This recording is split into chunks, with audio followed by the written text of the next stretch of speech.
Impact, you were badly outdone by an old woman. Well, Grandy's something else. It was this particular old woman. That is a fair point. So it opened with a wacky Magnus video. And they were doing a championship coronation ceremony for him. And this video, the voiceover said the following words, which I'm not making up.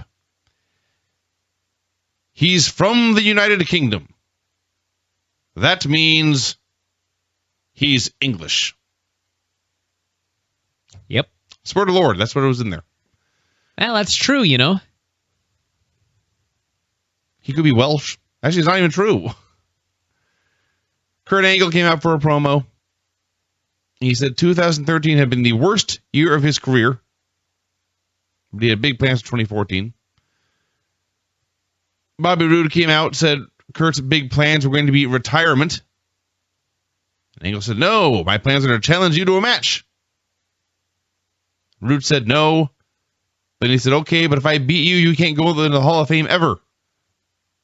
And Angle said, that's fine if it's in a steel cage.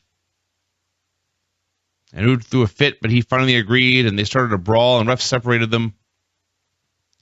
And Rockstar Spud, who I think is my favorite guy on this particular episode, Spud is awesome. He hit the ring. He scolded them for ruining Dixie's night, and he ordered them to find partners for a tag team match later tonight. And this is one of the segments where the new Impact Zone is tiny, and you can tell. Yeah. It sounded like there were about 24 people there. I enjoyed the fact that Roode was initially horrified at the idea of having to do a cage match with Kurt Angle. And I was just sitting there thinking, you beat this man like 9 times. What are you worried about? I want to know why Kurt wanted a cage match so bad.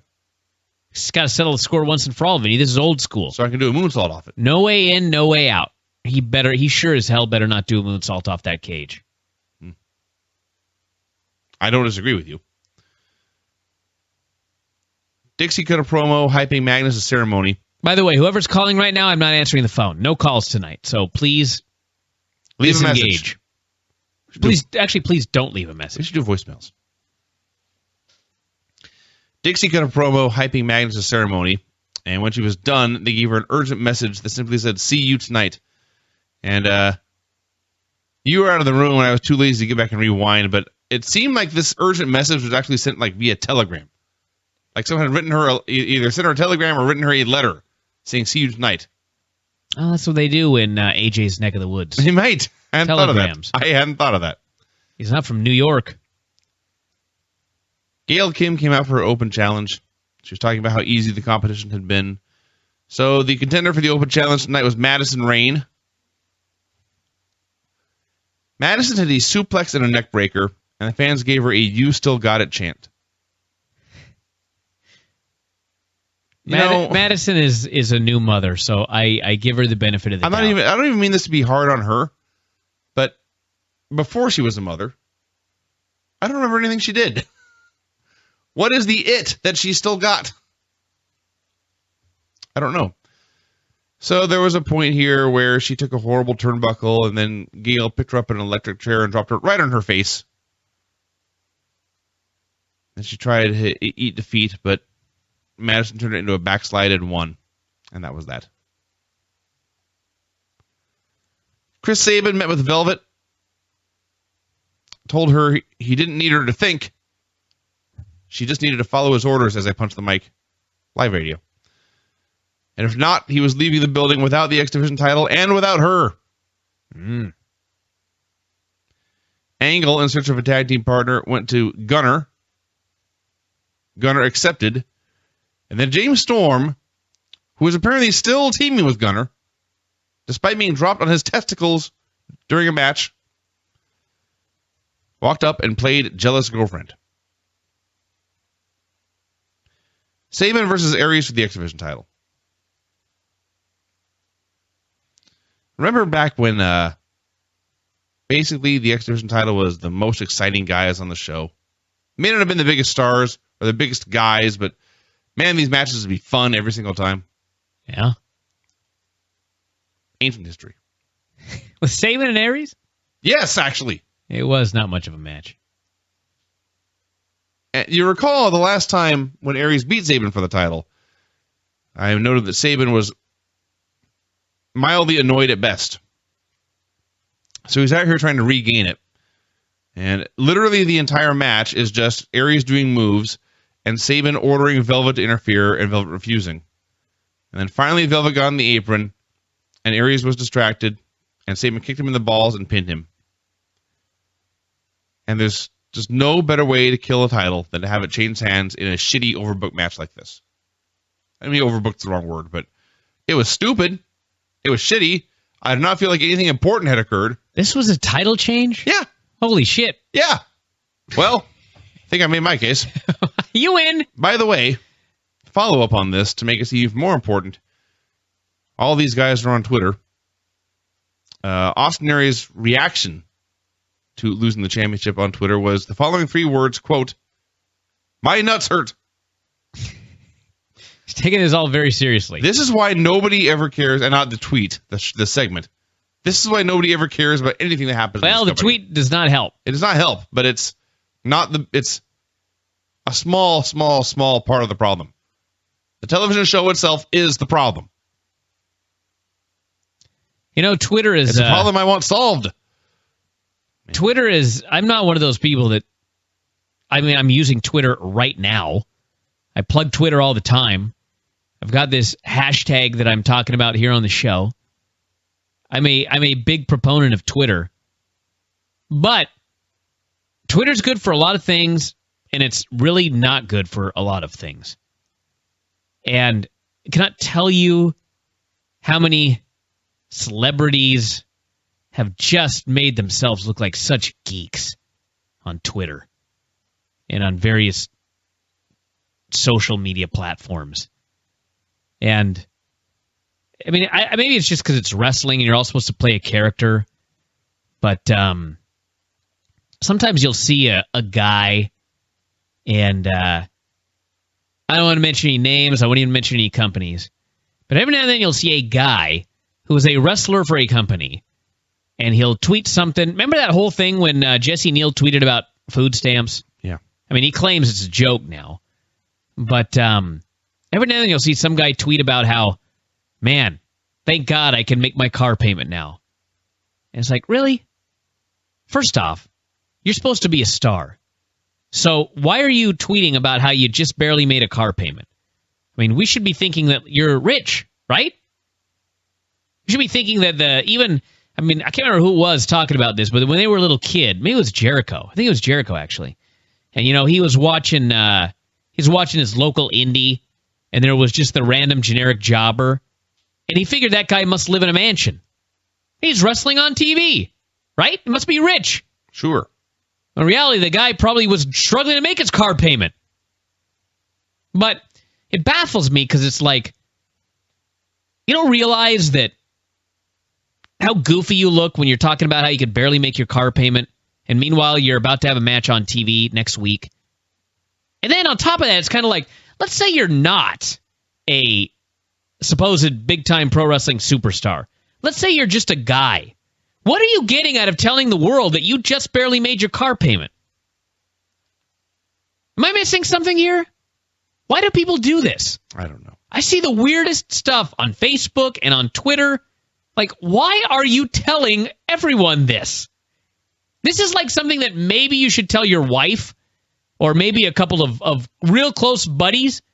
But you've got 500 friends, and now all of them know that you barely made your car payment. Why would you want to do this? Maybe you're looking for a handout. Well, whatever the reason, everyone please stop doing that. Let's use all of these social media tools wisely. And you know what else I thought when watching this match? You know what Velvet Sky and Chris Sabin is? And this for all of you that there's a big thread on the board about MMA and pro wrestling that we get like every 3 weeks. Got another one now. But they are the TNA version of Misha Tate and Brian Caraway. Misha Tate is now this beloved female fighter, and she's dating a guy that a lot of people really don't like. That's what this is. Although Velvet acting so miserable, and she's miserable now to the point where she looks like an idiot.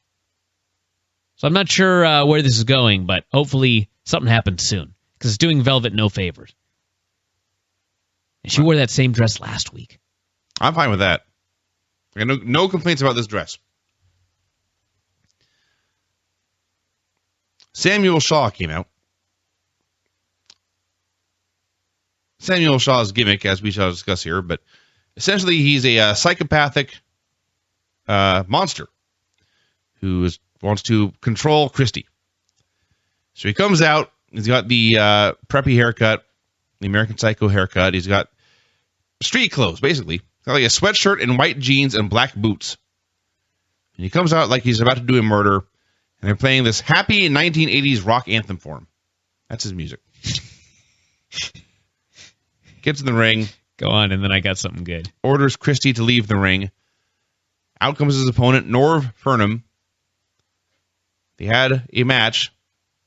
As always in TNA, the geek getting squashed gets offense. Do you know how bad it looks for Samuel Shaw to be selling, even for an instant, for Norv Furnham? Yeah. So he put on a standing side choke, that being Sam Shaw. And no one knew this was a finish. And the cameraman and director didn't know, so they cut to Christy Hemme's creeped out face during this finish. And then Norv Furnham died, and like one guy booed. And this segment was a disaster. Let me read my notes here, verbatim. Shaw's gear, Shaw's hair, Shaw's match, Shaw's finish. Well, I got nothing more to say. His gear, his hair, this match, and that finish.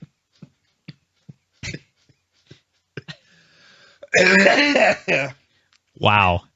I finally killed Vinny after all these years. I just died. I have ceased to be. How are you going to get over a standing head and arm? How?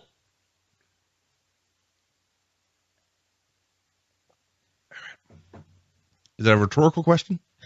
No, I actually want to know an answer to the question. Well, if he chokes out 9 guys with it. With a standing? How do you build any sort of tension or any sort of...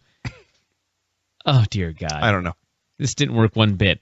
Now, a couple of things before we move on with this review. First off, it has been pointed out to me on Twitter, the wonderment of live radio here, that Madison Rain is 27 and getting You Still Got It chance. Also true. Yeah. Now, we're going to do a musical interlude. I have not listened to this yet. It's only 14 seconds, but it sounds like gold. So, here we go.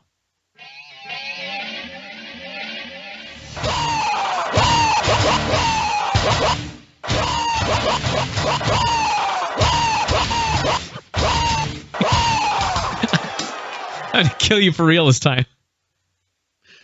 God. The video's even better.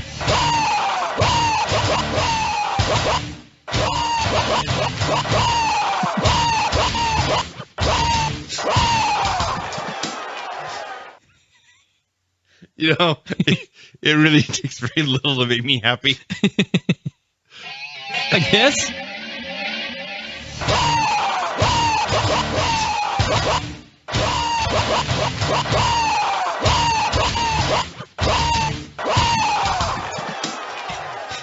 Gee, it's funnier every single time I play it. Brock Lesnar screams his own theme music. If you want to find it on YouTube. Oh, God. Storm cut a promo backstage. He said Angle had made a mistake picking Gunner as a partner. He was going to prove it. And then after break, who was James Storm talking to but his old friend Bobby Roode? And they shouted at each other for a while about how they didn't trust each other or like each other. In fact, they outright hated each other. But Storm had to be his partner to make a point. So he's going to go out there, and either he was going to be Roode's partner or he's going to kick everyone's ass. That was it. It's been pointed out to me that across 3 full tapings, that was Norv Furnham's only match. So assuming they paid for his flight, they got a lot out of him. That's from JP. They recapped Magnus' title victory. Spud got a phone call. And he answered, and the person at the other end immediately hung up. And he noted that he'd gotten 4 calls from this number today, and they'd done the same thing every time. He actually listed the area code, which I'm sure was Gainesville if you looked it up. Sweet little detail. Kurt Angle and Gunner versus Beer Money. For some reason, they interviewed Gunner on the entrance ramp. Gunner declared this would get, quote, real interesting and even more physical. Sure. I don't know what the fuck he means. Beer Money were bigger stars and more over than anyone else in this entire show all night long. Fans were chanting for them passionately. And the storyline is that after some rough going very early, they got all their chemistry back. They were working together perfectly. Cut Gunner off, worked him over. They hit their Beer Money suplex and everyone cheered. And then they just stared each other down and Rude walked away. Eventually, Angle got a hot tag. Broke down into a 4-way. Gunner got Rude up in the gun rack, but then he turned around and Storm super kicked him in the face, and Rude got the pin. So Rude and Storm were happy with each other, but then Angle went after Rude, and Rude ran away. Gun Angle. Sure. Gangle. I like Gun Angle. Angle gun? Angler.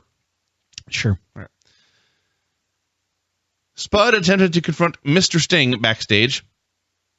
Sting blew him off, said he was there to talk to Dixie's lapdog.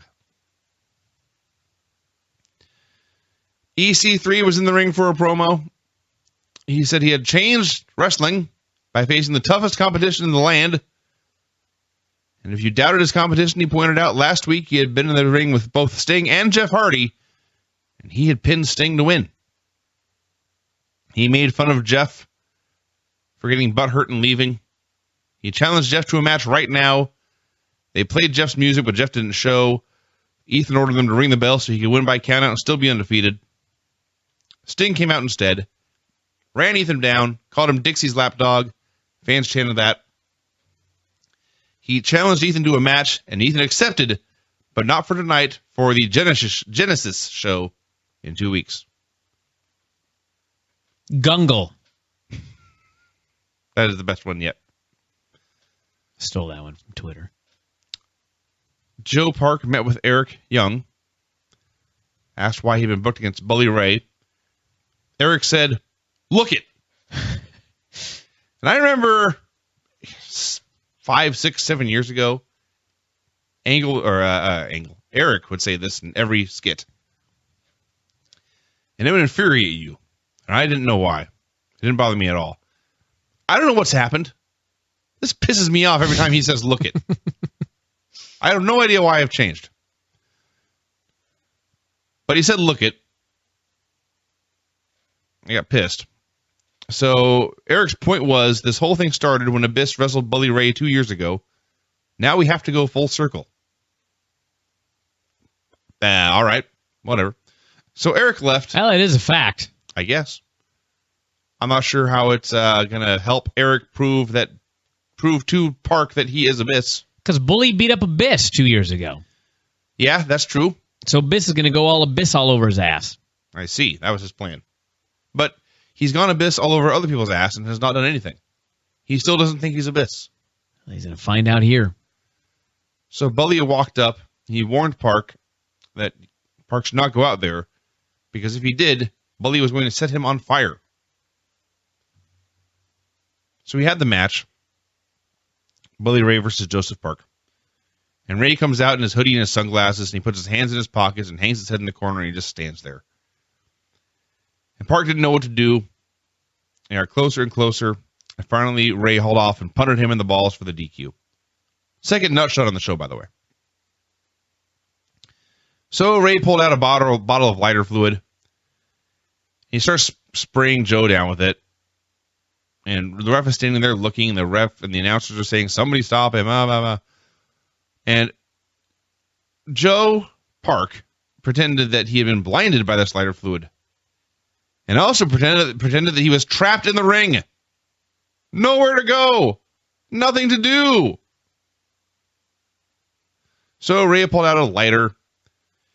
Mr. Anderson ran down, and Ray sprayed him with lighter fluid too, and then held out the lit lighter, and Anderson stopped, and Ray just walked away. And this is also important. This double attempted murder on live television was such a big deal that they cut backstage where the Carters were walking and smiling and all happy. On their show, mind you. Now, it's possible I was not paying attention to something. But Mr. Lookit backstage, Eric Young, where did he go? Catch a fish or fuck ODB or something. He was not there to help out his friend Joe Park. They didn't have an explanation for where he was? Not that I caught. All I know is he was talking to Bully Ray, or excuse me, he was talking to Park backstage. And then Park went out, right? And then he left. And if he said something about, I won't be there, I got something else to do, I don't know what it would be. The match is next and you can't stick around for 5 more minutes? I didn't hear him say anything, yeah. All I know is that this new Bully Ray character has managed to get him 1,000 times less over than he was 1 month ago. When he was in Aces and Eights. Yeah. That's a big step down. So it's finally time for this goddamn ceremony. Spud and Ethan were in the ring. They had a throne. They had flowers, Union Jacks all over the place. Spud read a proclamation giving both Dixie and Magnus big introductions. He presented EC3 as the master of ceremonies. Ethan rambled on for a while about how Magnus was a king and Dixie was the queen. Finally, Dixie came out in a dress. We were trying to figure out how to describe this. The best you came up with was Indian. Yeah. The best I can come up with, and it's really not very good, but if you ever been to the Excalibur Hotel in Las Vegas, they have these tapestries hanging to make it look medieval. Sure. If you took one of these cheap tapestries and made a dress out of it, kind of like this. Hey, she may have. By the way, regarding Abyss, Laura here says, doesn't anyone remember Abyss has tattoos? Why doesn't Joe Park just look at his arms? Well. And JP wants to know, why doesn't Mr. Anderson just blow out the lighter? Can you do that? I don't know. I don't think that would work. So, Dixie came out. She talked about seeing Magnus in a magazine, in a story they've told every week now.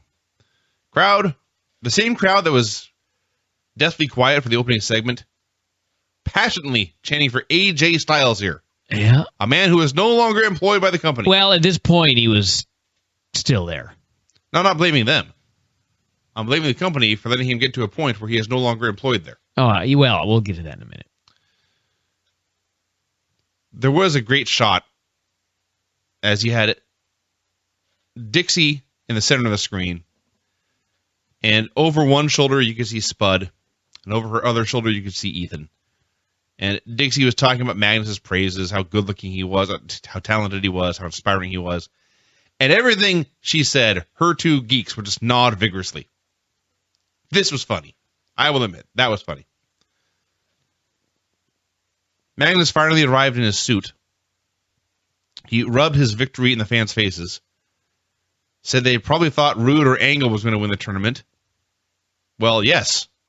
That's what was essentially advertised. Dying. Death here. Then he said that he had not turned his back on the fans. They had turned their backs on him. What? When? What's he talking about? Heel's got to have his own issues, you know. This never happened. I know, he's a heel. He is delusional. Yes, he's a heel. He's hallucinating. Although he was a babyface by the end of the segment, which was funny.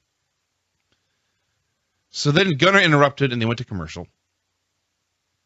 Gunner, after the break, wanted to cash in his briefcase right now. So I have no idea if Gunner is a babyface or a heel at this point.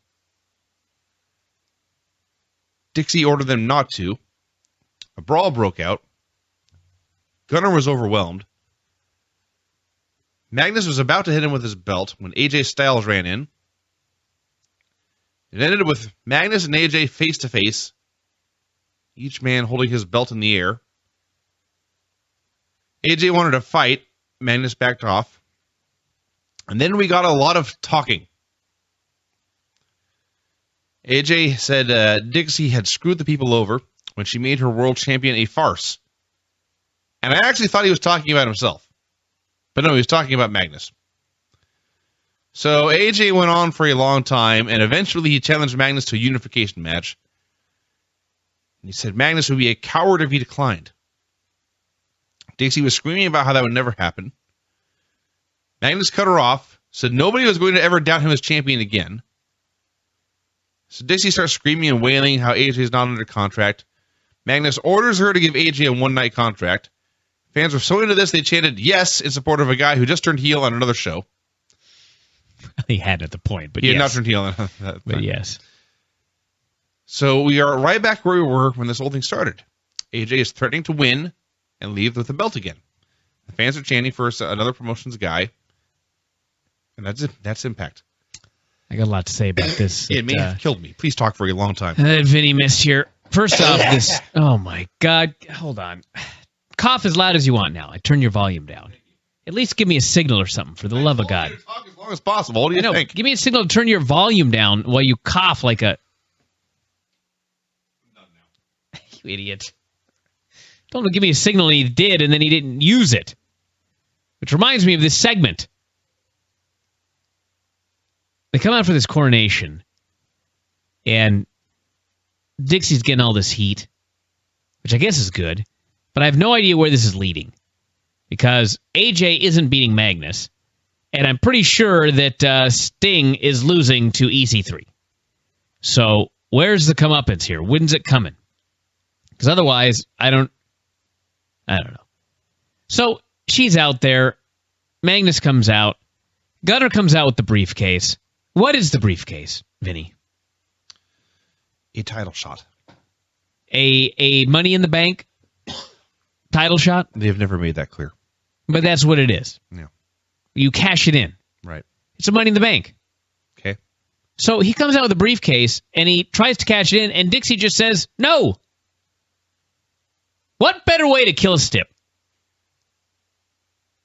If the person in charge could just say no, then I don't know. What's the point of the briefcase? It sure doesn't make me excited to see the guy run around with the briefcase. If it cannot happen at any time, if the owner doesn't want it to happen, then that sort of kills that stip dead. I enjoyed Spud using an iPad as a weapon, mostly because they put tape all over the back of the iPad so you couldn't see the Apple logo because they don't want to plug the iPad. Mm-hmm. And then as he's beating on the dude with the iPad, Taz is talking about how he's hitting him with an iPad. That is true. So AJ comes out, and AJ Styles is the biggest star on this show by leaps and bounds. Who else on this show got anything near the reaction he got? Beer Money was a distant second. Well, and Dixie, I guess, but not Babyface. But yeah, by far, the biggest star on this show. And I know, I've gotten the emails. I know a lot of people do not believe that he is unsigned, that he is a free agent right now. But I am 99% certain that AJ Styles right now is not signed by TNA.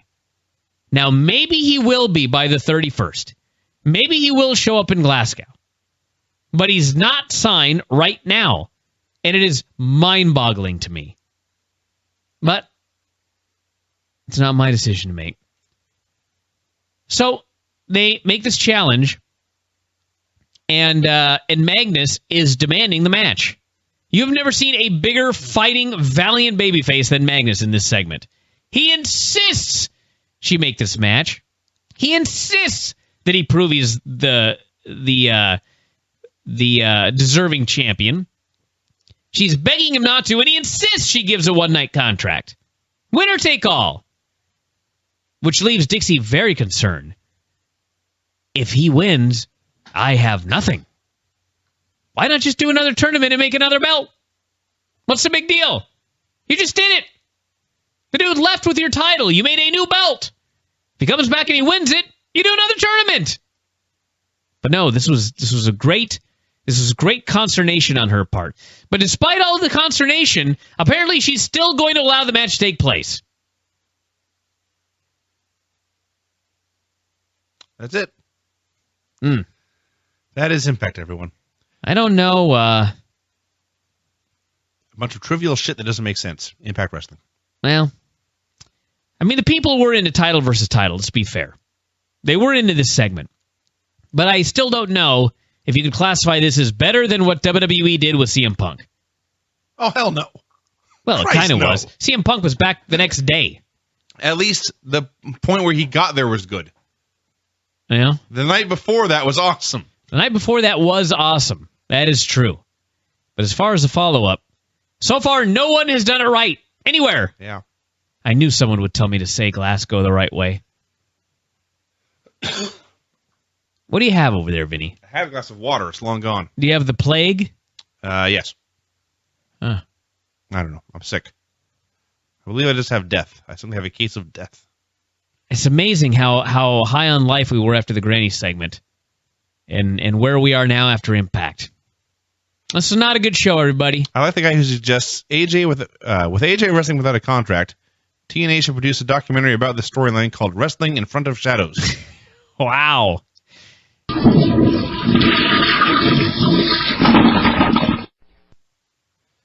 All right, Impact. Boy, oh boy, did we watch a television show.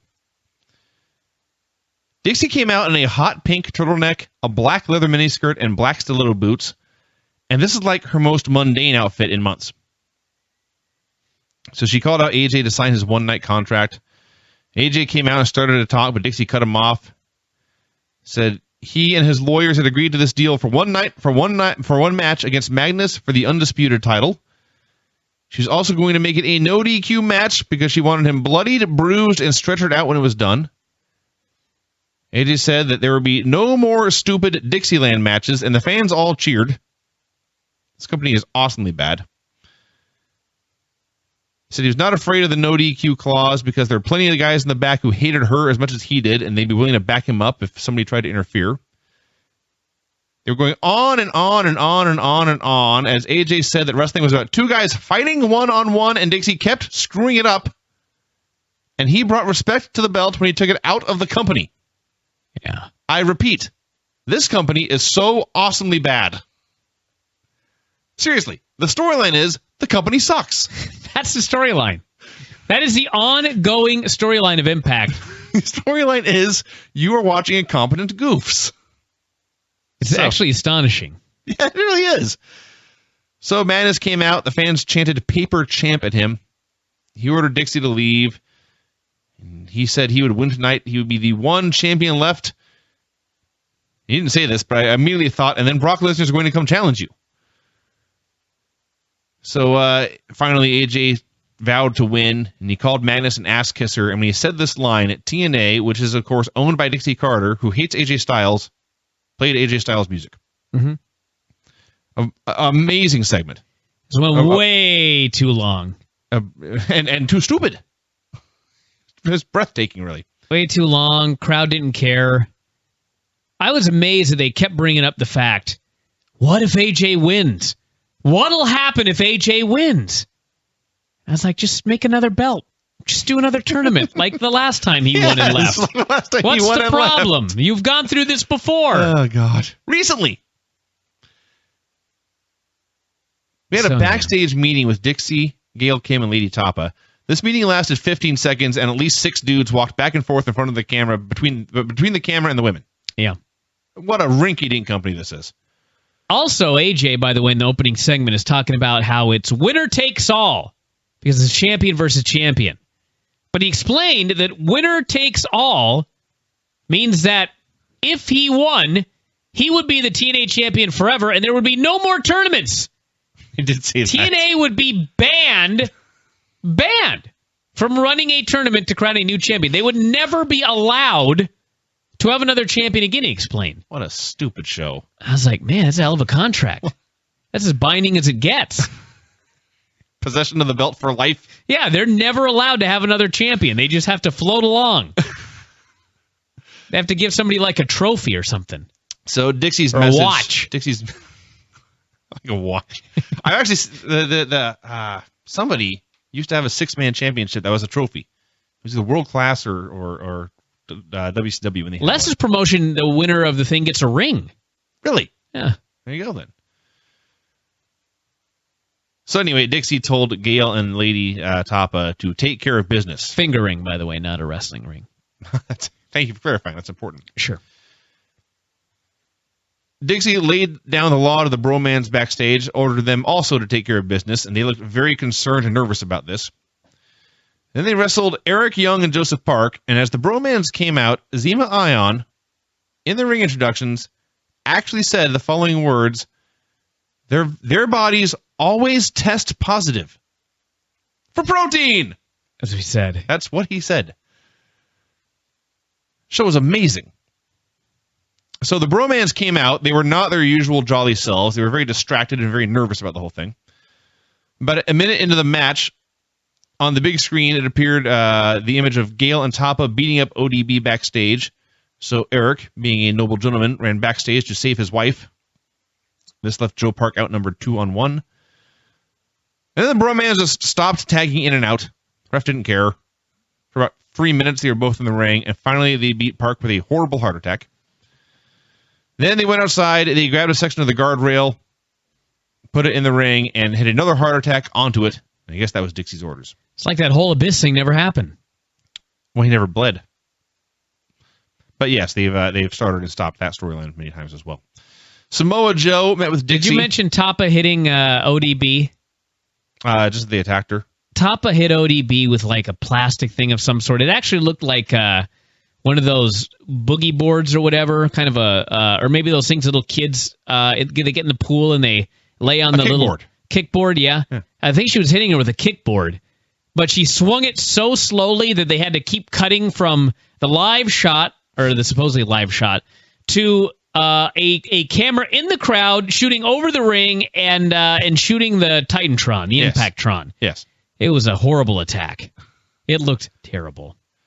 Samoa Joe met with Dixie. He implied that he would be one of the buddies watching AJ's back.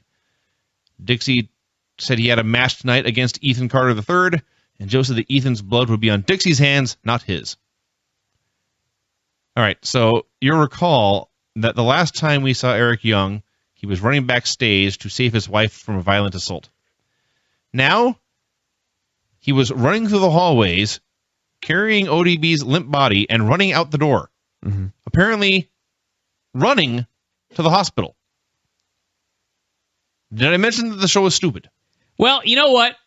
You're not going to believe this, but I do got to give them a little bit of credit. At least they created a show-long storyline to explain why there were no baby faces to come out and save AJ. They couldn't say Eric and ODB were taken by hospital to an ambulance? Well, the point I'm just making is that they explain all of the baby faces getting laid out or running away. For pretty much every good guy on the show to have been taken out by the end. Yes. Sting saw Eric Young carrying his wife's apparently unconscious form through the door. Cannot believe his eyes, and I don't blame him. Didn't offer to help, by the way. Just looked. Eric's got it handled. Doesn't want to throw his back out carrying ODB through the door. He's in charge of things. Storm came out for a promo and called out Gunner. First, Storm said that to be a successful tag team, you had to check your ego at the door. Then he said that he himself had the biggest ego in the world.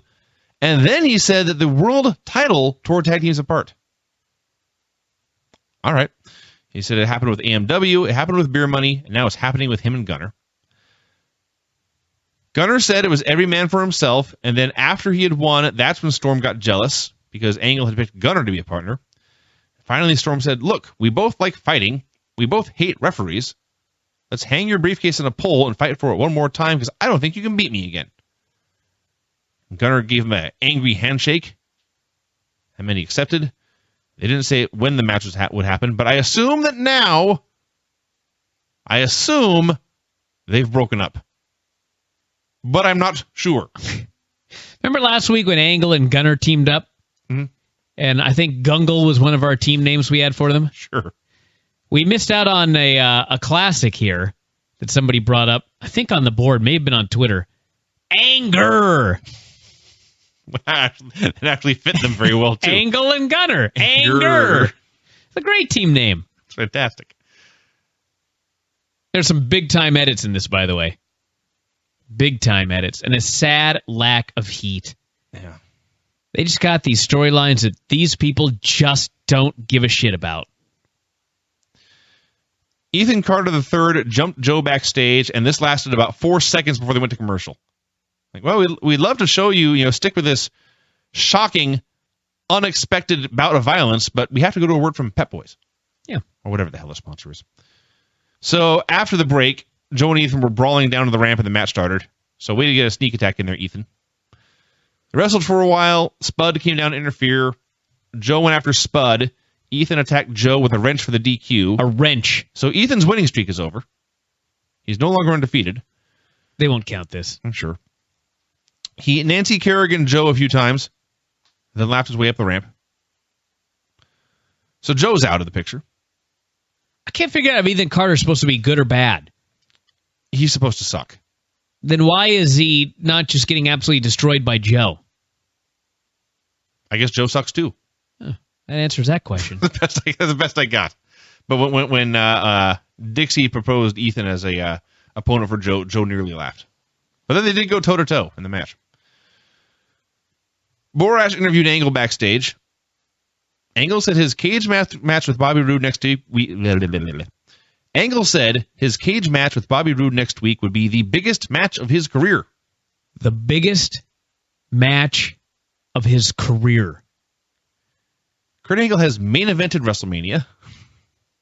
Kurt Angle has had the best match at WrestleMania. I like the idea of really trying to put a match over, but when you say something that preposterous, you're doing more harm than good. Can't you just say, like, this is the biggest match I've had in a year, or in years, or something?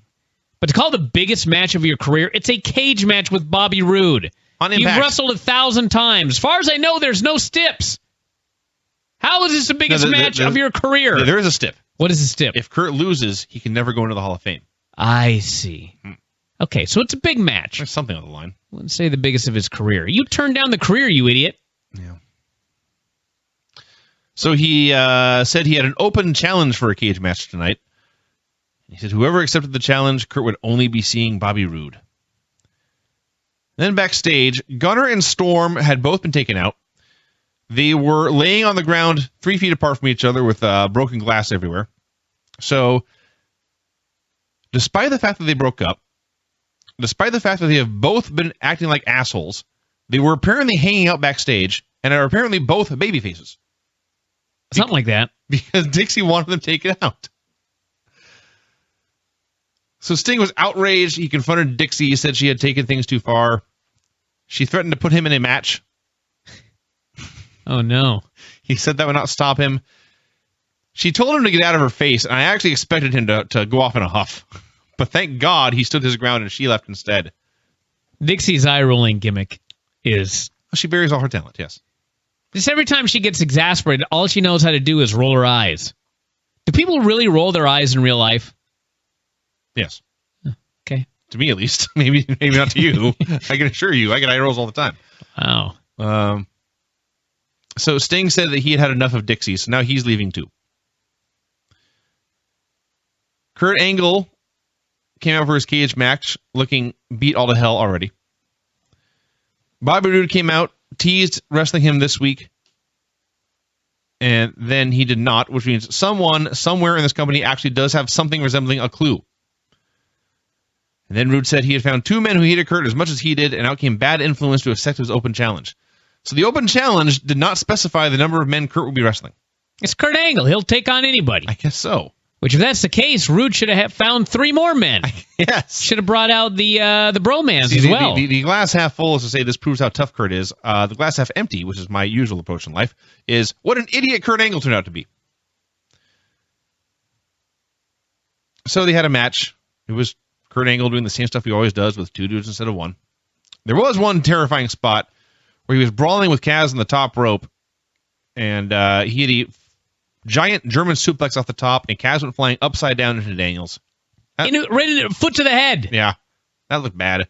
And then Angle threw Daniels hard into the cage, and he pinned Kaz with an Angle slam. So it sucks to be bad influence. When you're talking he threw him hard into the cage, we're talking he really threw him hard into the cage. Yeah. Just clank of head on metal as he was just thrown groin first into the rope, and his head hit the metal. It was brutal. They killed poor Chris Daniels in this match. Yeah. So Dixie was backstage on the phone ordering them to leave the cage up. Rude walked in. Dixie asked if he was ready for his cage match, and he said, well, look, I know Kurt's beat up and everything, but I don't want to wrestle him right now. And he said, no, you're not wrestling Kurt. You're wrestling Sting. Rude had a giant freak out. He did not want to wrestle Sting. Dixie assured him that she was going to take care of him if he could take care of Kurt, or take care of Sting.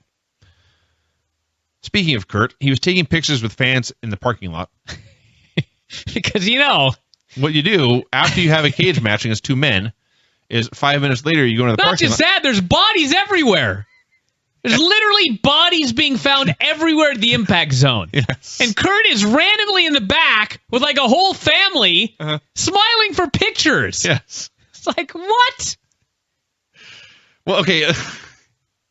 Here's what actually happened. Kurt's taking these pictures. Al Snow pulls up in a car and says, Kurt, we got to go to the airport. It's an emergency. I'll explain on the way. And Kurt jumps in the car and they drive off. So is Al in Dixie's pocket now, too? Sure. That's what we need. But to back up your point about how dumb it was for Kurt to be taking these pictures with bodies lying everywhere, this is the first segment after break, and you fast forwarded through the commercials and I had to go back to watch this. So I saw Kurt and I saw a car and I thought, Jesus Christ, they did a car crash angle to get Kurt out of here. They took Kurt out of the show by running him over. No. Kurt was just taking pictures. And he abandoned the family. Dear God. But given the tone of the show, it made more sense for Kurt to be hit by a car than to be taking pictures. Bobby Roode and Sting had a cage match. Sting is wrestling in a t-shirt, but Lord knows he knows what he's doing, and he's still laughing at this angle thing. Perfectly capable of having a good TV match. I mean, hold on a second. Let's just go back here. How many people were laid out by this point? Joe, Gunner, Gunner, ODB, Eric Young. Yep. Park. Was that 8? That's 6. Maybe it's 8. I may have counted wrong. But you got these bodies all over the place. And Kurt's just in the back taking pictures with fans. By the way, so this show has less than 10 baby faces on the entire roster? Well, cost cutting. Wow. What a rinky-dink company. Jeff Hardy got beat up. He's not around. Mr. Anderson's busy at the funeral parlor. We'll get to Anderson. Yeah. So they may get to 10 if they stretch it. All right. So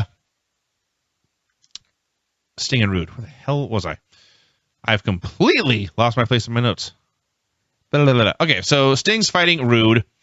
Spud and Ethan run down. Ethan distracts Sting, and Spud passes the police baton to Rude. And okay, so Rude's going to hit Sting. I was losing my mind at this point. Rude's going to hit Sting with a weapon and win. Fine. Except they can't just do that. Ethan has to distract the ref as Rude in a cage match uses the weapon, and then Rude has to throw the baton away so he does not get disqualified in a steel cage match. Yeah. And by the way, if he got disqualified in the steel cage match he didn't want to wrestle, so what? What does he lose?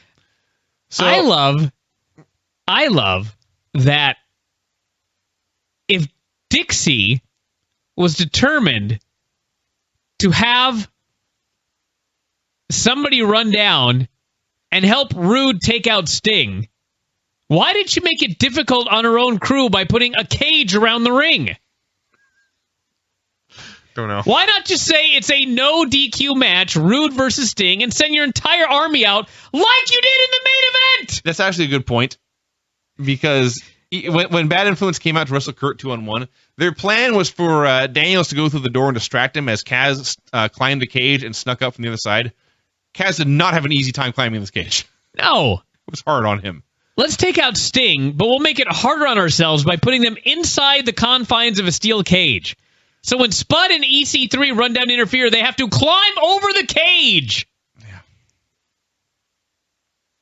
And again, Rude might have been disqualified in this cage match.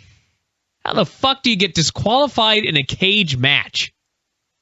And why would he care if he had been? We had earlier today footage of Mr. Anderson walking into a funeral home, and he looked at the camera and said, "If Bully Ray wants to lay this to rest, I'll oblige." They went to break, and they came back to finish the video. So Anderson walks into the funeral home. Bully Ray is sitting in a pew in the very back corner, and scary music is playing. So Bully Ray, who has gone from the badass from Brooklyn, now he is a low-rent Bray Wyatt knockoff. He's sitting there in his hoodie and sunglasses. He's talking about the end of the world and lighting Anderson on fire and how you have to be strong to forgive people, and he was sorry he was too weak to forgive Anderson. He's talking about how Anderson raped him of his colors. Your group sucked. He did you a favor. You had 3 people left. It was a mercy killing. It was a laughing stock, and it was a joke. So finally, he told Anderson to look in the casket. I put something in there for you. Laundry. Anderson looked at... I was going to read my notes here. Anderson looked in the coffin and found blankets or bathrobes. I'm not sure. And then he looked up, and Bully Ray had it teleported away. You know what this was? No, I don't. I have no idea what this was. Okay. We got a lot of people listening right now. I want you, if you think you know what these linens were, I want you to tweet me at hashtag F4W Live. I want to see if anybody listening to this has any idea what these linens were, because I know what they were, but I want to know if the viewing audience had any idea what was going on here. So I'll give you guys a little while to tweet that to me. Hashtag F4W Live. Now, Bully Ray is an excellent promo. He is an unconvincing actor. So why am I watching a skit? Like a dramatic television moment here on Impact. That's what I don't understand. It's a wrestling company that is being watched by wrestling fans. Well, theoretically. If my wife walks through the room and she sees something funny, she may laugh, but she's not going to become an Impact fan or a WWE fan. You're not going to take somebody that loves whatever the hottest show is on HBO today and make them a wrestling fan because you put together a bad television drama knockoff here on Impact. This was so unlike anything else on the show. It just completely took you out of the whole... Whatever. If you were into this show at all, this took you out of it. The music, the fact that it was like a 5-camera shoot... Yeah. The reaction shots. Bully Ray in a pew 85 feet away from Mr. Anderson, but of course you can hear him just fine because he's mic'd. You know what I mean? It was so phony. Wrestling is already phony. I don't need something phonier than the wrestling on my wrestling show. I just thought this was just so goofy. This did not work one bit. And Bully Ray's new character sucks! Bully Ray was having the best run of his entire career as a badass. Now I don't know what he is. He's a guy in a hoodie. He's the sad, lonely kid in high school who snaps one day. It'd be one thing if he had something to snap about. You're mad because aces and eights, which if I recall correctly, at the end consisted of you, Nux, Garrett Bischoff, and an announcer. And Brooke. And you fucked the whole thing up with Brooke. She wanted to be with you. You kicked her to the curb. That's your fault. This sucks. Let's see what people are saying here on Twitter. Does anyone know what the linens were? It looked like the clothing of Anderson's children. Bam! Black Meltzer right there got it. Great Twitter name, by the way. That's what it was, everybody. Yeah, I think. I had an educated guess. It was I recall supposed to Ray be... mentioning threatening the family. That's right. That's right. Now, how many of the viewing audience do you think picked that up? 0. Marco got 0. it too. Marco says, Liddens represented the twins that Anderson is about to have. Even I didn't know he was going to have twins. I actually thought that it was like one piece of his wife's clothing and one piece of his child's clothing. That's what I thought it was.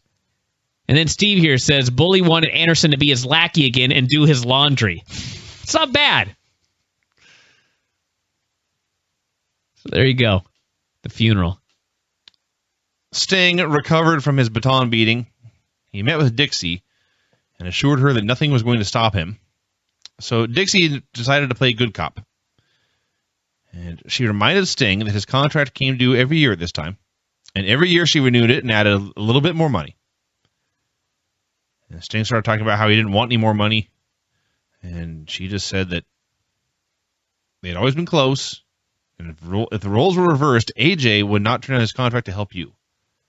And she left. Sting appeared to be deep in thought. This guy says they were baby onesies. Were they? Well, look at that. They looked much larger than that. Looks like, hey, maybe I was wrong, everybody. A lot of people here on Twitter recognize that they were the clothing of his children. So I apologize. I guess I was wrong. I guess this has been established well enough that everybody understood. Main event was Magnus versus AJ in a title unification match. This I will not apologize for. Well, let's start from the beginning. To their credit, they had built this up to the point where everyone in the front row was standing, and there were loud chants for AJ's name. For AJ. Right. So, Magnus spent about a minute solid stalling on the floor to make sure the cheers stopped. As he was standing on the floor doing nothing, they showed a tweet from Dixie Carter to injured Olympic skier Lindsey Vonn saying that sports could be dangerous. And I believe... But that makes Lindsey feel better. I believe that the announcers implied that Dixie had Lindsey Vonn taken out as well. That was the message I got from this. And I'm not saying that to be funny. That's actually what I think they said. So Magnus stalled and stalled and stalled. Well, if she thought that Lindsey might run in... Maybe she thought she would ski in and save AJ. Yeah. So eventually, EC3 and Spud ran down. They attacked AJ from behind. They beat him up 2-on-1 for a while. Sting came down to make the save. Bromans and Zema Ion ran out, so now it was 6-on-2. Magnus made a cover on AJ. Earl Hebner did not want to count, but they bullied him into it, and he counted slowly, and AJ kicked out. So whenever there was a threat of any danger, Magnus hit on the floor. Bad Influence came out, so at this point it was 8-on-2. I was having flashbacks to The Undertaker and versus Yokozuna in the Royal Rumble in that casket match. Finally, Earl could take no more. He refused to count. He cut a promo on Magnus, and he walked out, stopping, by the way, to take a shot at Spud. Okay, that was awesome. I won't lie. So as he's walking up the ramp, down the ramp comes Dixie with Bryan Hebner. And they shouted at each other for a while. I believe she said, "I will fire your son if you don't get back in there." And Earl didn't care, and he walked to the back. So now Bryan is the ref. I guess technically he was not a heel ref, but he was ordered clearly against his will to go down and referee this match. Clearly Dixie wanted him in there to count a pinfall on AJ. Clearly there were 7 large men and Spud, who wanted to beat him up. But he counted normally and fairly, and when AJ kicked out, Bryan stopped his count. Heel ref gimmick sucks. So Sting and AJ, despite being outnumbered by 6 men, were winning handily, destroying these people. Zema Ion got backdropped over the top rope right onto a camera. Looked like it sucked. Sucked for the pocketbook. They can't afford that. That camera's out. AJ was able to put Magnus in a submission, and despite 8 heels at ringside, no one could come in and break it up. They had been beaten so badly. Calf killer. Yeah, what did I say? He said 8 submission. Well, yeah, it's important. Yes. So finally, Bad Influence was able to take the ref and throw him out. Poor Brian Hebner. Didn't want to be out there in the first place. Now he's beaten up. So now there's no ref at all. AJ has the Styles Clash, no ref. Earl came running down. I use that term loosely. He's trying to make a fair count, but Bad Influence yanks him out of the ring. AJ, who I heard on your show say that he was not going to do any more stupid dives. He did a stupid dive, running off the ropes and doing a flip on the two guys. Then Rude came out to make it 9-on-2, and Rude was finally able to beat up AJ sufficiently. Magnus ordered him to keep hitting attitude adjustments, and then Dixie appeared with a third ref. And the last sentence of my notes here just reads, he was reluctant, but he eventually counted 3, and Magnus won. Yeah. So to recap, despite being outnumbered 9-2, AJ almost won and beat up the entire heel roster on his way out the door. That's what happened. Let me tell you what I think. Maybe I'm wrong, everybody. But in my humble opinion, if you've got a guy leaving, if you re-sign the guy, if he is under contract, signed, sealed, and delivered, yes, you can book a finish like this. You can book an entire match like this. Because AJ comes back, he does his big feud with Rude, and then you build him up for another championship match where he wins the title. Or whatever you decide you're going to do. However you're going to get there. That's fine. If the guy is signed, sealed, and delivered. Ironclad, signed, sealed, and delivered. If you are told, I think we got him. I'm confident we'll have AJ. You don't book this. You do not book a finish like this if the man is not signed, sealed, and delivered. I understand the idea, and ROH has done this before, where a guy is leaving. He hasn't burned a bridge. He's leaving. He may be back at some point. And so you do a finish which is open-ended. That's fine. An open-ended finish, because a guy might be back, is fine. This was not an open-ended finish for a guy that might be back. This was a definitive finish for a guy who goddamn sure better be back. Or you have just created rinky-dinkness, which they did here. Honest to God, like we mentioned at the beginning of the show, you watch this and you think, he's got to be coming back, right? He's got to be coming back. Because if not, this is the worst wrestling company of all time. Those are the only two options. Either A, he's coming back, or B, this is the worst company of all time. Now, maybe he's coming back. Maybe he lied to me, and he lied to Dave. There are people that are sure that he's coming back and that he's lying.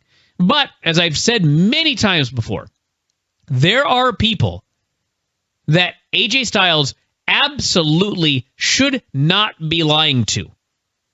And if he's coming back, he is lying to these people. Do I think that he is lying to these people? No. I don't think that AJ... I don't want to say I don't think he's coming back. I don't think AJ is signed right now. Maybe they'll sign him to a deal. But AJ is not under a contract right now. And I don't know this. This is absolute 100% speculation on my part. So as usual, if I see this on some sort of wacky wrestling site tomorrow, attributed to me as a fact, I'm going to be very upset. This is just speculation. I, honest to God, think that AJ is waiting to see what happens with Jeff Jarrett. I think that's what he's doing. Because something is going to happen with Jeff Jarrett. I don't know when, where, I don't know any of the particulars. But something's happening with Jarrett. And I think that AJ is waiting. So I don't think he signed with TNA. Maybe he will if this Jarrett thing never gets off the ground, or Maybe they don't have any kind of money or anything like that. I don't know what the situation will be. I'd be stunned if Jeff Jarrett were getting involved in something that he didn't think had enough money compared to TNA. So I think they're going to have the money to sign AJ if they want him. But I don't know what's going on, but I don't think he's under contract. And if that's the case, I am just baffled, absolutely baffled by the booking of this main event. How can you do this? How can you do this when, and think about this. This didn't happen, but the finish that we saw here tonight, AJ could have been on Raw like 4 weeks ago. Yes. AJ could have been on Raw in the main events for 4 straight weeks as all of this was going on. And he could have been on Raw this past Monday. And then this aired where he just destroyed the entire TNA locker room. And then he would have just been right back up on Raw on Monday. If anybody from WWE would have seen this main event, they probably would have signed the guy. Just because, can you even imagine that? It just blows my mind. So anyway, we'll see. We'll see. If they did not have a track record of this kind of thing. That's the key. They have a track record. Yes, I would assume that he has a secret deal and he's coming back. But it's TNA. There's no doubt in my mind he's gone. I don't know if he's gone forever, but he may come back. Yeah. But there's zero doubt in my mind that as of right now he is not working for Impact Wrestling. It's amazing. It is, but it's not. Yeah. So that's Impact, everybody. That's what you missed. That is what you missed.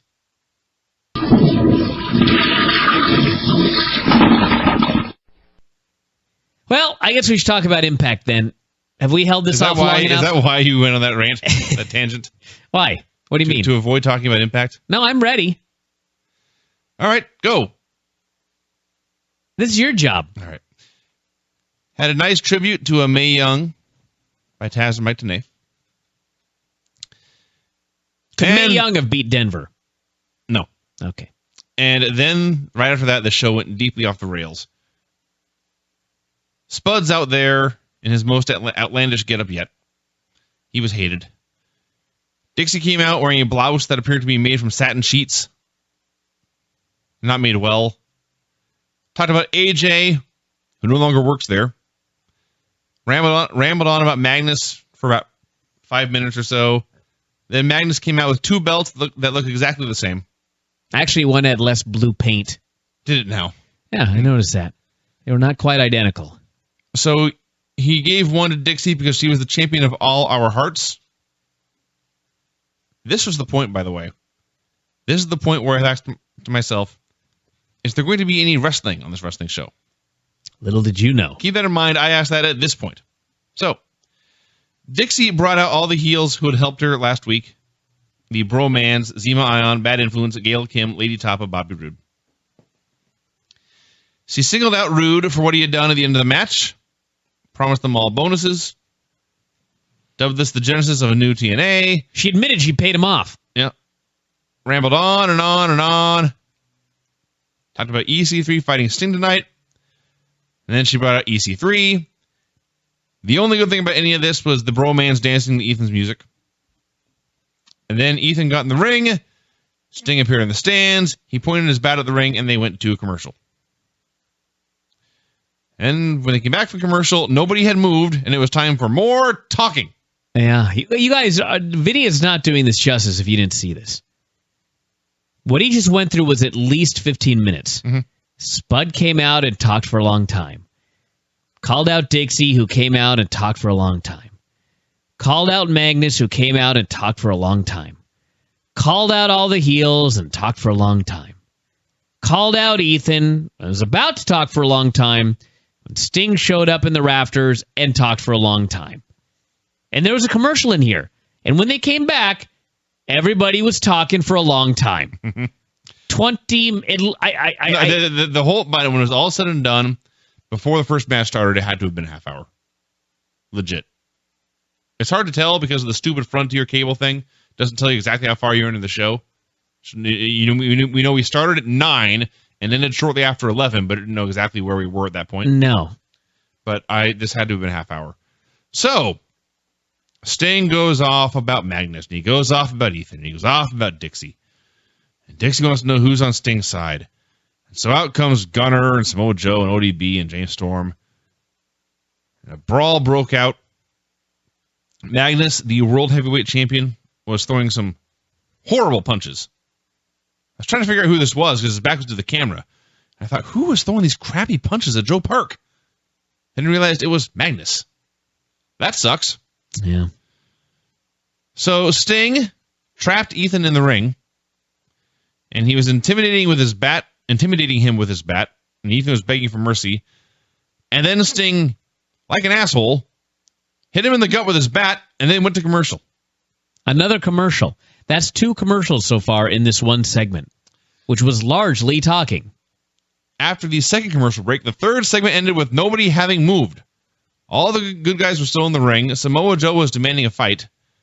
Spud returned with a ref, and he booked a 12-person tag. Actually, they kept saying 12-man tag, although there were 2 women involved. Mm-hmm. So that really was one long, never-ending, pointless segment. Yeah.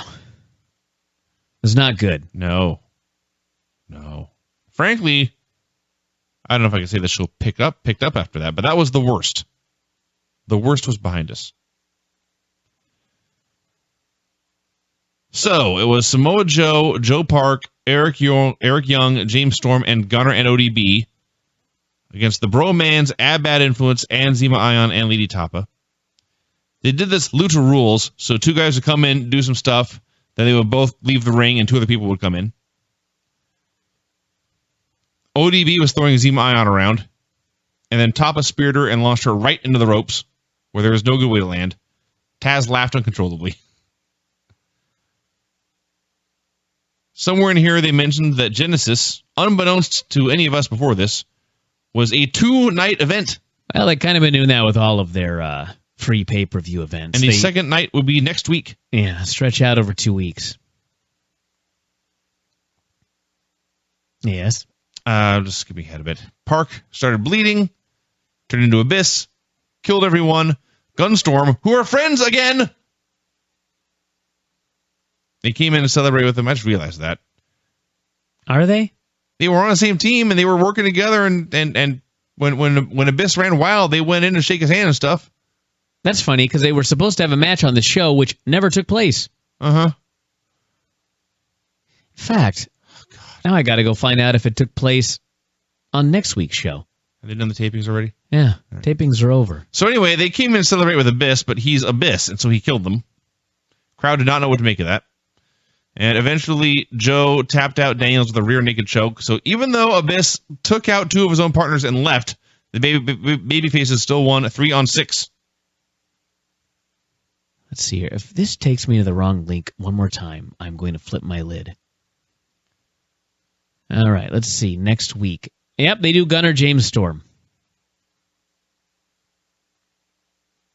All right. So, yeah, they're not friends. No. So, as soon as Joe won this match, they immediately cut backstage. Austin Aries was talking to Velvet Sky. Sabin arrived. Aries bailed. Sabin was pissed. Velvet said, I don't want to talk about this in front of all these people. Sabin said, let's go to the ring. We'll talk about it in front of the whole world. Now, you recall, actually, you didn't recall this. You had to be reminded.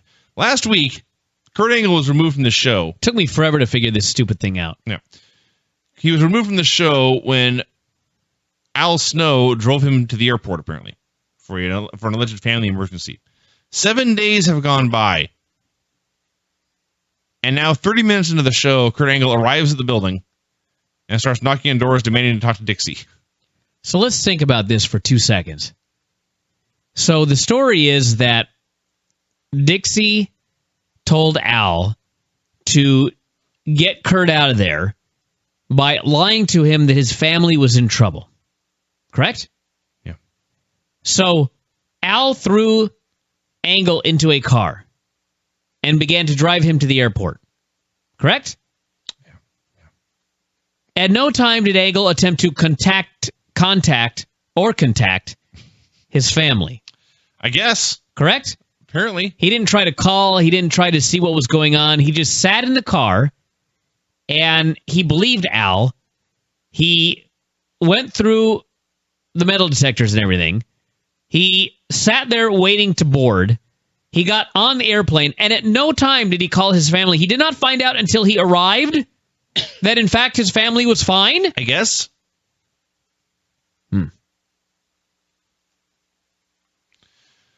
So Sabin and Velvet were in the ring. Sabin started talking about how selfish Velvet was when Aries interrupted. Said Sabin was the worst boyfriend that ever lived. He said Velvet was hot and did not need to put up with Sabin's crap. He said Velvet needs to be what she really is. A hot piece of ass. Yeah. That's what he said. And Velvet's character, mind you, Velvet's character is such that she is intrigued by Austin Aries. Yes. And all he does is talk about her hot ass. Yeah. He doesn't ever say, nice girl. He doesn't ever say, really smart. He doesn't ever say, great wrestler. Not that he ever would say that. All he talks about is how hot she is repeatedly. And now she's like, oh, here we go. Now we're talking. Well, it's basically he's saying, Sabin, you need to stop treating this woman like a piece of meat. And then he treats her like a piece of meat. Basically, yeah. But he's nice about it. He's nicely treating her like a meat. It's hot meat. Yeah.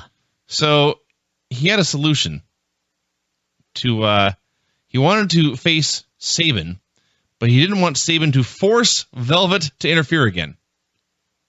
So his solution was to challenge Sabin to a match next week where Velvet would be locked in a cage at ringside. What better way to treat a hot piece of ass than to lock imprison her her in a cage? Yeah. So Sabin started to protest, but then Velvet said, no. Hold on. I am fine with this idea. And in fact, she was outright jolly about it. Sure. You've never seen a woman so happy to get into a cage. So she said, next week, I will in fact go into that cage. You guys can wrestle. And then she warned Sabin that if he lost, she might leave him. Basically, yeah. So that was that. What would Aries know about a hot piece of meat anyway? He's a vegetarian. He mentioned that here, yes. Backstage. Who mentioned that? Who stole my joke? Say, Aries did. He said although he was a vegetarian, he would make an exception for a slice of pigeon pie. I see. I missed that. I'd missed that sly pickup line. He's a charmer. He really is, man. I never knew. He always came off as a little abrasive, but man, I never knew he could woo the ladies like that. Read that line again. He said, although let me write this down. Though he was a vegetarian, I got some buddies that might be able to use he this. would make an exception for a slice of that pigeon pie. Wow. A poet. I'll say. Angle had not found Dixie yet. But because the building's so big. But he had taken the time to change into his wrestling gear. And she hasn't been around all night. Yeah, it's like she was nowhere to be seen on this show. Maybe if he showed up on time, you'd find her. She was in the ring for a half hour. For half a goddamn hour. Simon Diamond congratulated Sam Shaw on his match. You know, the match that happened weeks ago. Yeah. He complimented him on his finish. The standing head and arm. Yeah. The worst finish of all time. He also said, you'll be better off if you stop worrying about Christy. And then, as my notes here read, Shaw snapped and beat him up with a shoe. It was the fakest attack I ever saw. Let's think about this, by the way, for a second. Let's imagine that Samuel Shaw is going to be in the main event of WrestleMania. Can you imagine the near falls built around the standing head and arm choke? The drama that you could put into this match. Grab it, you see. He's going for the standing head and arm. And the other guy would reach for the ropes, but they're far. Yeah. That's all I got. Standing head and arm choke. You know what's funny, though? Besides the standing head and arm choke? When I used to coach gymnastics, they had a softball league which of course I was not on. But I had a buddy, and he'd never done anything. I mean, he'd done gymnastics, but he'd never done any wrestling. He'd never done any jiu-jitsu. He'd never done anything. I just remembered this as I was talking about this stupid finish. So maybe I'm about to give a big apology to TNA and Sam Shaw. So they were playing one of their league softball games, and apparently there was somebody got a home run or something, or he missed third base. I don't know. There's some sort of altercation, and this guy started just going nuts, and my buddy went up to him and grabbed him in a standing head and arm and held him there until help came. There you go. So now he didn't put him out or anything like that. So your buddy is Sam Shaw. He may have been. I hadn't thought about that. Sam Shaw. So there you go. Maybe it's not such a wacky hold. But I still don't know how you're going to build a WrestleMania main event around a standing head and arm choke. All right. And does Christy watch the show, by the way? I don't know. Your boyfriend just beat the living hell out of Simon Diamond, unprovoked, with a shoe. So maybe you should call off that next date. I would. But of course, in the land of TNA, in the TNA universe, nobody actually watches their show. Yeah. In character, nobody watches the show. Ethan was giving himself a pep talk when Magnus arrived. They talked about AJ Styles more. Yeah. Magnus warned Ethan to not let the family down tonight. Believe in yourself. Mm-hmm. Bully Ray versus Mr. Anderson in a no DQ match. Bully had Mae Young's name written on his wrist tape. And other than that, aside from his new gimmick, the exact same gear he's had for years. So they did stuff with chairs. They did stuff landing on a guardrail. Which was under the ring. Under the ring? Yeah, he pulled the guardrail out from underneath the ring. I did not realize that. I guess it makes sense. If you look at their guardrails, they got like a... Do they have guardrails? Anyway. Yeah, they have metal guardrails. And well, they put this guardrail in the ring. And they have extras. Where have been under the ring. And they started taking a bunch of bumps on the guardrail. And Ray even hit his finish on the guardrail. Or excuse me, Anderson hit his finish on the guardrail, and Ray kicked out. And then they set up a table in the corner, and Anderson hit the rolling fireman's carry through it, and Ray kicked out of that too. Announcers were be highly annoying, reminding us there would be more Genesis next week. Whereas, in fact, we all know it's just another episode of Impact. And what a great time to plug it. Yeah. So Ray grabbed the lighter fluid, which, by the way, had duct tape over the logo. Pyromaniacs are still, they don't give out free advertising. So he called Anderson's new twins bastard children, and Anderson snapped and hit the mic check out of nowhere. And he started putting lighter fluid on the table, and then Ray grabbed him and hit a jumping pile driver for the win. And that was it. No fire. Nobody died. I guess the feud's over? I saw even Steven, I guess. Angle got a hold of Al Snow backstage and was manhandling him, demanding to know who put Snow up to it last week. This was awesome. And Al refused to answer. He just begged for mercy, saying he had a family. And so Kurt let him go and left. Yeah, he had him by the throat, and he's like, "You're going to tell me." And Al's like, "Come on. No, you're going to tell me." All right. Then off he went. Kurt Angle would be a shitty Batman. Yeah. Wouldn't Al be the one you'd want to talk to more than anyone else? And apparently for Al, it was a deep secret. If he didn't tell Kurt would never know. Yeah. Kurt is a shitty detective, and I repeat, he would be a So he knew it was Batman. Dixie, but then he had to get confirmation from Al? All I know is Angle went to the ring, and he called out Dixie, and we got more Dixie on this show. Second appearance. And the last one lasted a half hour. So Kurt said that Dixie he knew had been a good woman, but now look at her. Dixie said she had lured him out of the building last week to protect himself and his family. Otherwise, he'd have made a decision he'd regretted. Kurt dubbed her twisted and warped, and they talked, and they talked, and they talked, and they talked, and they talked. Dixie said Kurt was not smart enough to make decisions for himself. He was just like AJ, who's actually being pushed harder now that they fired him than he ever was as part of the show. So, anyway, go on. So Kurt said that he was not on Dixie's team, and after he beat Rude tonight, he was going to come cheer for Sting. Dixie then announced, for reasons that are not clear to me, that she was postponing Kurt Angle's cage match with Rude. So that didn't happen on the show either.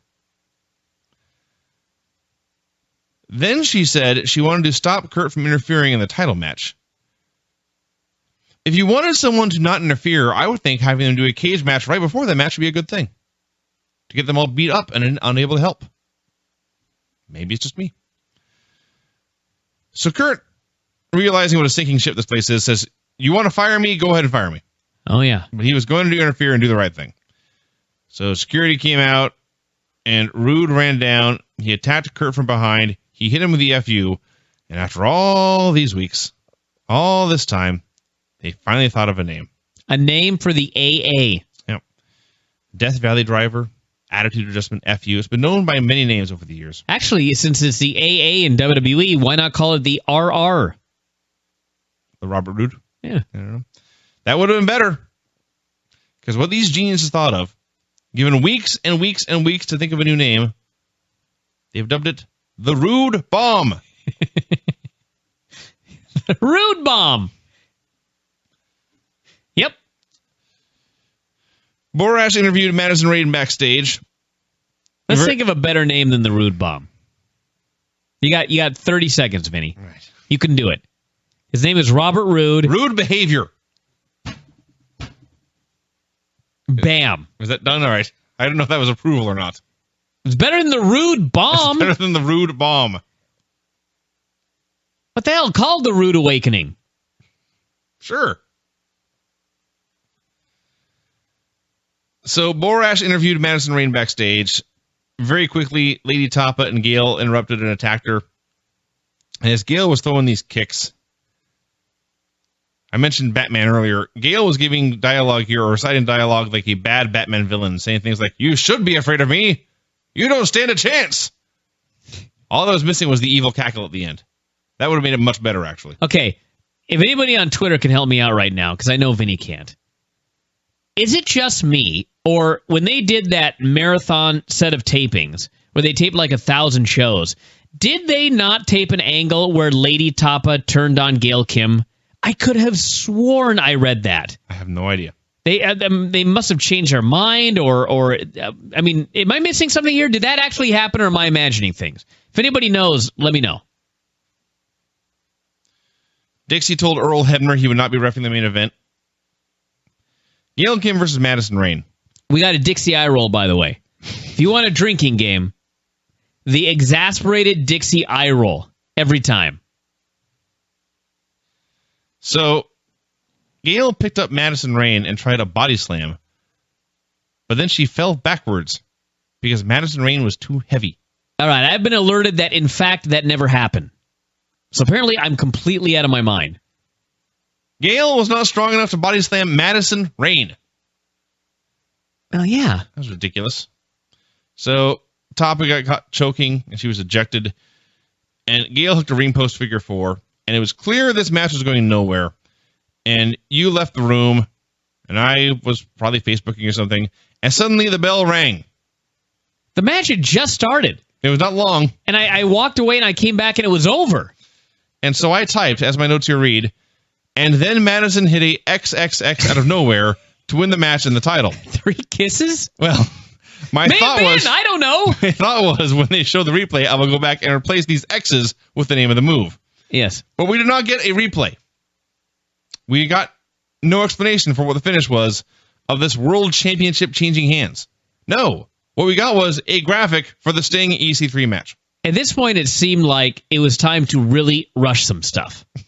And it may have been the 90 minutes that Dixie was talking on this show that required them not to show the finish of this match. But yes, there is a new Knockouts champion, and it is Madison Rayne. Sting cut a promo backstage. He knows it is all ending soon, but you can't say he's not trying. That's all I can say. Sting is a pro. Sting is a professional, and he's good at it. Dixie met the Wolves backstage. It was, in fact, Eddie Edwards and Davey Richards, looking very dapper.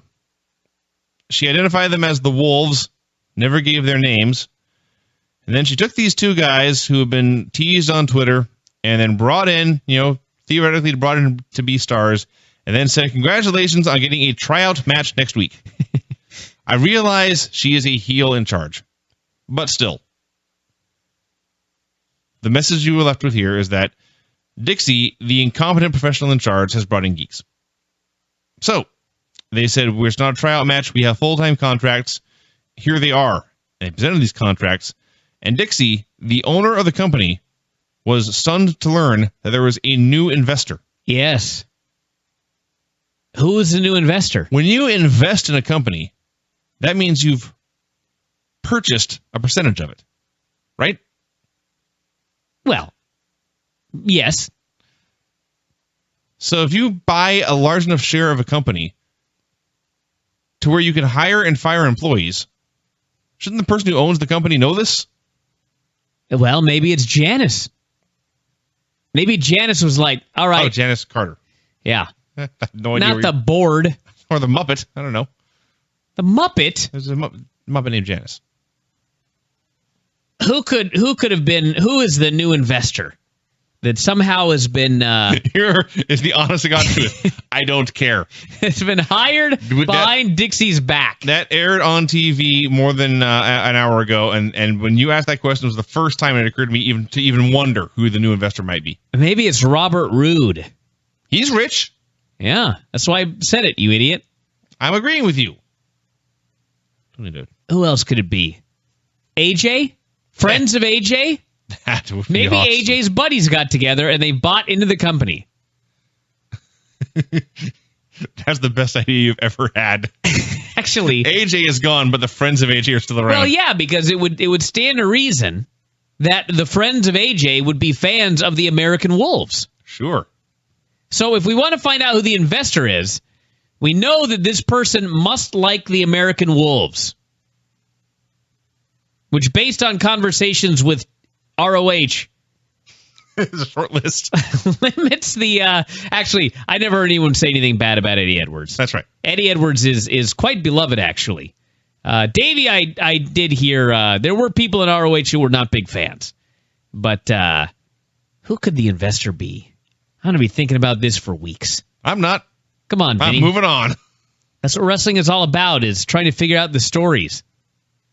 Who are the mysterious investors that brought in the American Wolves? Who do we know that likes wolves? What? I don't know. Move on. Sting versus EC3 in the main event. Sting! That's not a bad answer if he resigns. He's not coming back. Actually, I don't know if he's coming back. But why would he? He's got to have better stuff to do. Rockstar Spud was, in fact, the special ref. He had a ref shirt on and a blue bow tie, which I liked. Fans were chanting, "You're a douchebag." And I assumed they were talking about Ethan. The announcer said they were talking about Spud. It's possible they were talking about Sting, although not likely. So Sting squashed him. He put on the Scorpion, but Spud jumped on his back. And then the clown show started.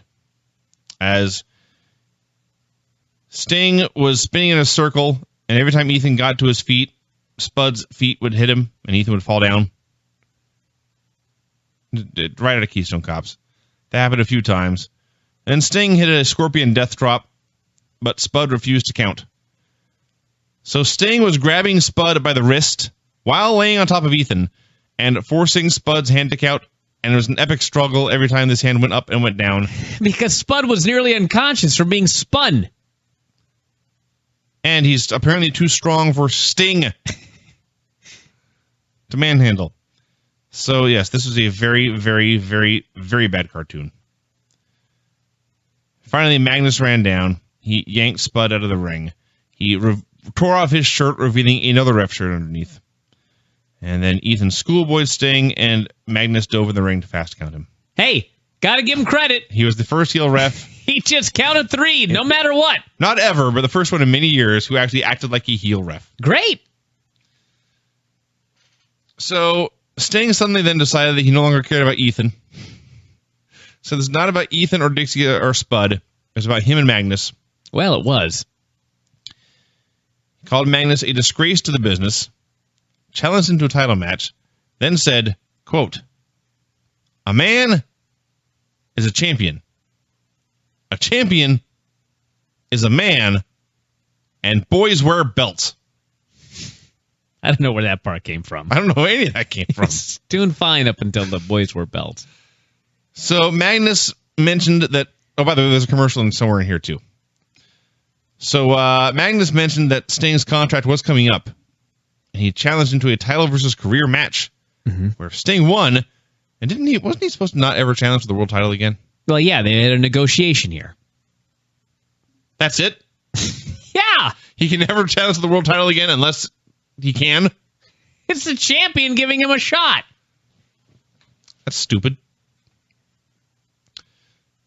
Anyway, I just thought of that. So Magnus said, you get a title shot, but if you win, you're the champion, and if you lose, I tear up your contract and you're out of here. Yeah. Sting said, okay. Yeah. Magnus left. Sting's music played. The announcers filled some time. And all I can say is that only in TNA would Sting's career end with a 1-week build. But it's TNA, and that wouldn't surprise me at all. I got to say that, as I mentioned at the beginning of the show, when you watched the show, it felt like WCW at the end. But my God, and it could be the end for Sting. This could have been Sting's last night. In fact, it's likely it was Sting's last night. As Dave noted the other day, there are people in WWE that think they got him for WrestleMania. So this could have been Sting's last ever night with TNA. And what a professional. He is a true pro. Think about all these dipshits at the end of WCW. Yes. Where the ship was sinking and they were just acting like idiots. They didn't care, messing around, doing all of this goofiness and just out there entertaining themselves and taking a check. Not Sting. Not Sting. He goes out there every single day and he gives it his all. So, 2 thumbs up to Sting. I hope he gets his WWE run. And if he doesn't, he can come back as the investor, because I still got to figure out who this is. Kid Mojo here says Desmond Wolfe. Now, I saw that tweet. I presume he's suggesting that's a possible investor. I like the idea better that I guess it's the same person. But more importantly, he would be the one who likes wolves. Yeah, Desmond Wolfe. Yeah. He's a big fan of wolves. This guy thinks it could be Cornette. Don't think so. This guy says they should call it the Rude Remorse. That should be his move. Yeah. All right, how about the How Rude? Better than Rude Bomb. Actually, the Rude Bomb is kind of growing on me. No. It's so the Rude Bomb. I mean, honest to God, the Rude Bomb. You don't think the Rude Bomb is better than the AA, like its finish is an egg? I had never once thought to myself, John Cena's finish is an egg. I understand eggs are grated. This guy thinks it could be Russo. Based on this show, I hope not. It's hard to argue.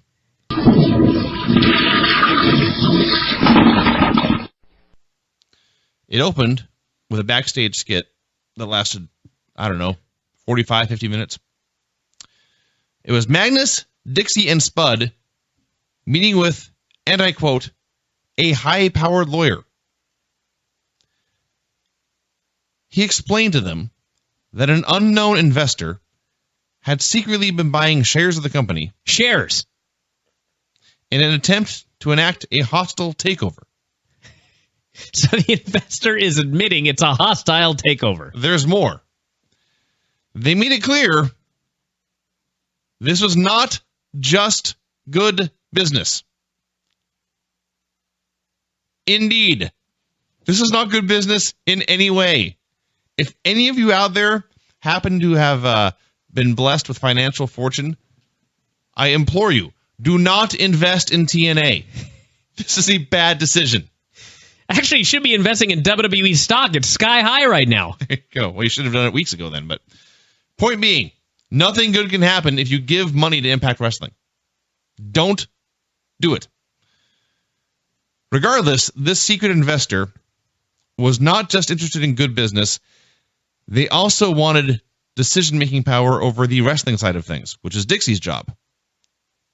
And since this is Dixie's show, and she is the star, that makes this important.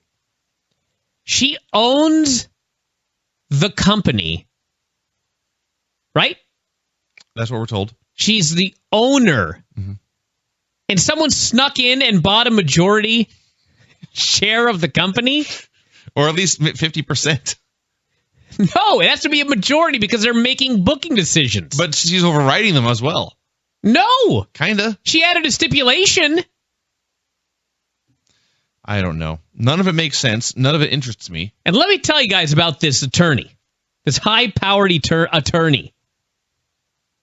I have seen many bad performances in my lifetime. But this guy, as God is my witness, had me begging for Claire Lynch. I have no idea where they got this guy, but he was really bad. He was not an actor. They did not find him in drama school. No, I'll bet they did find him in drama school. Those are usually the worst actors. They go in there and they try and act. I see. That's what this guy did. All right, so this guy explained that the secret investor had ruled that Sting would be allowed to have somebody in his corner. Think about this for a moment. Secret investor's got to be Vince McMahon. No, Vince is way too smart. No, that's the whole point. Sting would be allowed to have someone in his corner. That's the I don't know, the power play. That's his bold move. You can have a guy stand there. So this outraged all the bad people. And Magnus made a counteroffer that the match would then be, because Sting was allowed to have a man in his corner, the match must then be no DQ, no countout. I can get that, said the lawyer said he could pull that off. How the hell do you know that? I don't know how he knew. How do you know you can get that? Who do you even talk to? You don't know who the investor is. There must be an intermediary, another high-powered attorney in the middle of all that's what we need, is another middle management geek. Yeah. This is what wrestling is in 2014. No, this is what TNA is in 2014. There's a lot of the same. This is a horrible ripoff of the horrible stuff going off on Raw.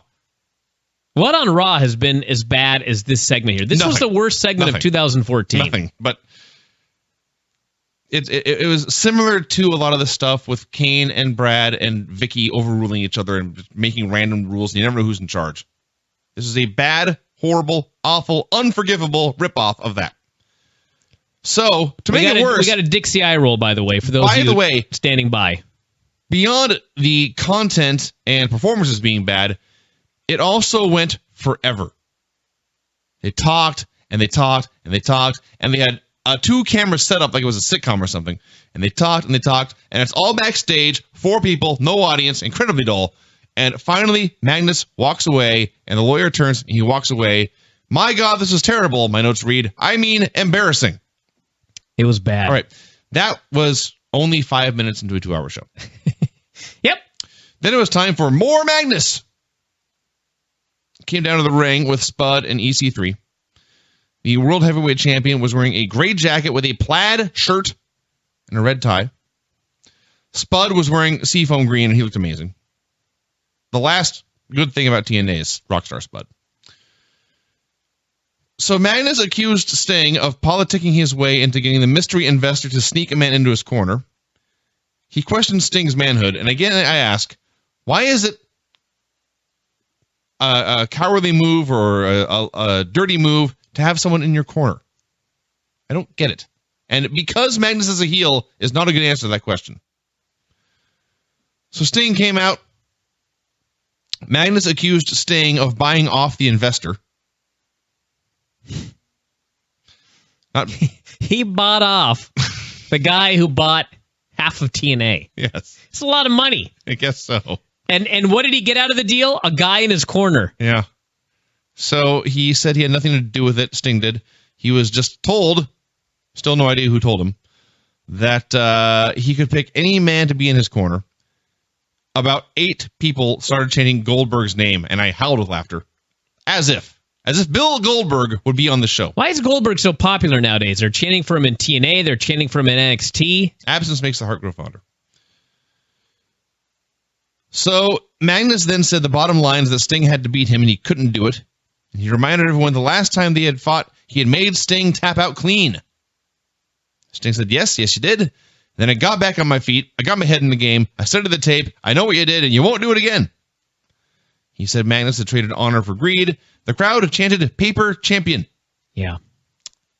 This was really where I started to get depressed. I know that people argue that the paper champion deal is good heat. But let me tell you something. It's not. Paper champion. Your champion. Your top star. Your heavyweight champion of the world is a geek. Yeah. In storyline, he's a loser. Correct. In storyline, a dork holds your title. And your real stars are leaving. This is not good at all. So, we're not done yet. The segment kept going. Magnus slapped Sting in the face. Sting attacked him. Spud and Ethan attacked him. About a half dozen fans booed. Samoa Joe came in to make the save, and Sting said Joe would be the guy in his corner. We had a James Storm Gunner video package, which is really just a highlight reel of men continually stabbing James Storm in the back. Then it was time for more Dixie. Yes. I'm so sick of Dixie Carter in every segment. Well, Brian, I'm afraid it's Dixie's Impact Wrestling. It's so bad now. The show is 2 hours of Dixie Carter. It's so bad. Well, let's get into why it's bad. She's everywhere. Let's explain. Well, it's more than she is everywhere, but it's worse than that. Let's explain why having Dixie all over the show is a bad thing, but beyond that, she sucks. Dixie and Spud wanted to make sure that Joe would not be in Sting's corner. Because Lord knows, if Joe was in Sting's corner, the world ends. So their solution was to make sure that Joe was physically incapable of being in the corner. And so to achieve this goal, Dixie booked Joe versus Spud. That's her solution. Spud pointed out this because her character is a goddamn idiot. Yes. The storyline is that a goddamn idiot is running Impact. Yes. And her champion is a loser and a dork. Yes. So how is this helping TNA in its time of need? It's not even that. Forget. How is it possible? How did it make TV? How did no one in the back say, you know what? This makes us look like shit. Our presentation is, in fact, that we are a stupid company, that we are lousy, that we blow. That's our product. That's their tagline. TNA, we blow. She could have seen Vinny right there. I've never seen him so agitated. So he literally spread his arms as wide as could be as he screamed, "We blow!" So Dixie said that Spud had won British boot camp, and that made him a viable opponent for Samoa Joe. Spud pointed out, quote, "I beat 2 girls." Spud, I can almost forgive everything because of the greatness of Spud. Spud is phenomenal. He's so awesome. What is he doing on the show? Being awesome. Well, I know, but there are better shows for Spud to be on. I would watch a sitcom built around Rockstar Spud. Hey, maybe coming. So Dixie got her way. She booked Spud versus Joe. So Dixie Carter, the main character of Impact Wrestling, is a bumbling moron. The people who work for her, including her champion, are also bumbling morons. And the heroes of the show, by association, are dragged down to their bumbling moron level. Actually, the heroes are leaving. Or leaving entirely. And will probably end up, well, one of them on the other show. Impact. Victoriously leave Impact to walk onto Raw. Impact is terrible. It is a terrible show. We got a Dixie eye roll, by the way. That was great. Gunner versus James Storm in a briefcase on a pole match. This was the first match on the show. And keep in mind, it was a briefcase on a pole match for a shot at the heavyweight championship of the world. Mm-hmm. Not that the belt means anything because it's on a geek, but if it did, who is next in line for this prestigious TNA title? The man who climbs a pole and gets a briefcase. I got more to say. What was the finish of this match, you ask? Well, Storm and Gunner are battling on the top rope, and Storm grabs the briefcase. He has the briefcase in both hands. However, he is immediately suplexed off the top rope, and it goes flying. So it is determined that he did not get full possession.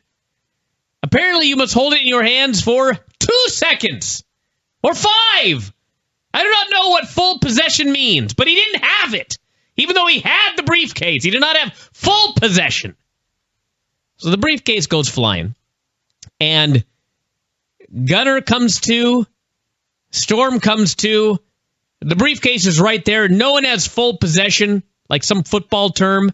And so they leap at it, and they get in a fight over the briefcase. Gunner whips his ass and gets the briefcase and wins. Now, maybe I'm wrong. I have been wrong many times.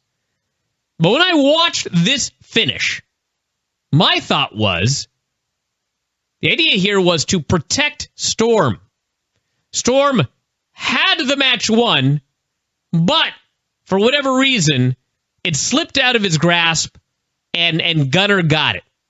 Right? Yeah. If that's the idea, shitty idea. Because he's a clumsy goof who then was beaten in a fair fist fight. Yes. Is that not what happened? If I were James Storm, I'd be like, how about I get crotched on the top rope or something, and you climb up and get it real fast? That's far less humiliating than what happened. It may be even worse than you're describing, because the two guys lying there and the briefcase is lying there, and they kind of come to and look at each other, and Storm turns away from Gunner and tries to get for the briefcase, and Gunner immediately pounces on Storm and just destroys him. He punched him twice, he headbutted him in the face, basically got to his feet and grabbed the briefcase. The victor! Just beat the shit out of him. He kicked the shit out of him. All right. So yeah, that's the booking. Now let's talk about the match itself. Nobody cared. And when I say nobody cared, I include James Storm, who has missed some workouts, but not meals. And there was a point where Gunner hit him with a fall-away slam off the middle rope. And as he hit this move, or right after he hit this move, they got to a crane shot. And so what you see, and the crane's like flying through the air, and you see two men laying there not moving, and you see the section of the crowd they showed looked full, but no one was like jumping up and down or screaming or anything. And the camera just panned around this quiet room. And this is the moment where I thought this show actually is sad. This is cringeworthy. This is bad, bad, bad TV. So yeah, Gunner is still number one contender. So I guess we get Gunner versus Magnus at some point. Oh, but I guess we should add Gunner and Storm had a stare down, and then Storm left without shaking his hand, but he didn't attack him or anything. So maybe they're going to be a team again now. Oh, good. Yeah. They aired last week's segment with Chris Sabin and Velvet Sky and Austin Aries, perhaps in its entirety. And then we got a video shot by Velvet Sky and her boobs in her apartment. This was amazing for a lot of reasons. I don't know what she shot this on. I would say her phone, but most phones these days have a different aspect ratio. It's on a webcam. Okay. It's on a webcam. So she set up a webcam in her apartment, and a bad one. Webcams are not expensive these days. They go to Fred Meyer and get a GoPro. So we're watching this grainy, low, unlit footage, and Velvet explains that Sabin has sent her a package. And she opens the package, and there's a note from Sabin saying, please bring this to the match on Thursday. And there's things like a teddy bear in there, and something else sweet and romantic, and then a large lead pipe. Okay, now listen. I'm not trying to be sexist. I'm not trying to be a shock jock, or whatever you want to call them nowadays. But honest to God, did anyone watch this and not immediately think it was a giant dildo? That's exactly what I wrote here. She pulled out a teddy bear and then a giant black dildo. So she's like, oh shit, and shuts off the camera. Yeah, Velvet realized this was a lead pipe and or a dildo, and looked at the camera, got scared, and shut it off because she didn't want to be, she was paranoid that she'd be caught with this lead pipe. But she was not so paranoid that she didn't send the video in anyway. I think we're supposed to believe it was live, but it's not live. No. But we'll just pretend it's live. Which, by the way, makes Velvet out to be a real idiot. You should have looked in the bag before you went live. You know your boyfriend is an idiot. That's the storyline. So why would you not look in the bag before going live? Shocking, he sent you something embarrassing. So, Chris Sabin versus Austin Aries with Velvet in a cage. I have to look long and hard to find good things to say about TNA these days, but here is one. Chris Sabin's hair and his little, it's like a ponytail and a bun. That is an amazing heel hairdo. That's great. So they wrestled around for a while. Sabin went outside. Velvet brought the mystery bag down to the ring. I don't know if I forget if she had it in the cage or if it was just with her, but whatever. So Sabin goes into the bag expecting to find his lead pipe, and instead he finds the teddy bear. He starts screaming about where the pipe was. Then Aries comes off the top rope and hits him. Where's that thing been? Throws it. Maybe she kept it. So Aries comes off the top rope, throws Sabin in, hits him with a brainbuster and pins him. It was, in fact, a title change. It was the fourth. I actually was going to say it was like the third time in 6 weeks or something this title has changed hands. It's not quite that bad. It's the fourth month in a row this title has changed hands. And nobody cares about any of it. So there you go. You know, maybe I'm the only person that this bothers, but Aries and Sabin are in the ring having a match for what is supposed to be the prestigious X Division Championship. And Velvet Sky is in the cage, paying absolutely no attention, waving at the fans, and dancing around. Made this come off as nothing. Your man is in there fighting for his championship. You have laid down the law last week, and this whole thing is so important to you that you're busy preening to the fans. Why should I care? I don't care. All right, so TNA, as all their high-paid talent is running away, trying to get cheaper talent, bringing in two guys named Eddie Edwards and Davey Richards, whatever the hell their name is going to be here. They're called the Wolves as a tag team. What these guys are very, very good at is having pro wrestling matches. That's a fact. Their strong point. And apparently, if what I've read is true, that was their original plan, was to put them on Impact Wrestling and have them have a strong wrestling match. But no. That got canceled. So we got whatever the hell it was we got last week, and then we got them cutting a promo. And it's not even so much that this was a bad promo. It wasn't a bad promo. It's just taking your talent and not working to their strengths. So the point of this promo was, of course, Dixie Carter. Dixie. And there's a new investor, and the investor will be revealed next week, and they said they would beat up all the other teams. You know, I don't know. I don't know what there is to add here about this, except that, I don't know. All right, let's take a little side detour. I was a little annoyed that instead of saying we're world famous because we've been on national television and wrestled all over the world, they said they were world famous because we'd heard about them on Twitter and on YouTube. They did say that. Let me tell you something. Any dipshit, including myself, can be on Twitter and YouTube. That does not make you world famous. But you know what? Being on national television and wrestling literally all over the world, that to me is a much better argument that you're world famous. But instead, their big talking point was, we're famous. You've probably heard about us on Twitter or YouTube. Anyway. So it turns out that stupidity is not the exclusive realm of Impact Wrestling. There is plenty of it to go around. It is the entertainment world is rife with stupidity. Somebody greenlit and produced a film advertised during a break here in Impact Wrestling called Vampire Academy. It's about good-looking teenagers who are vampires, and apparently there's some kind of war or something. When this commercial started, I thought it was going to be a spoof. I thought it was going to be like the Scary Movie crew or the Wayans brothers or something, and it'd be a joke about vampires. No. They're making and releasing in theaters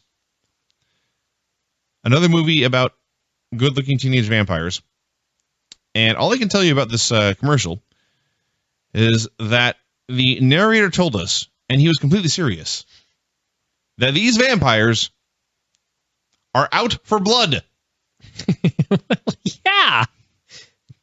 Just in case you're confused. Someone here. They're not vampires out to eat brains. They're vampires out for blood.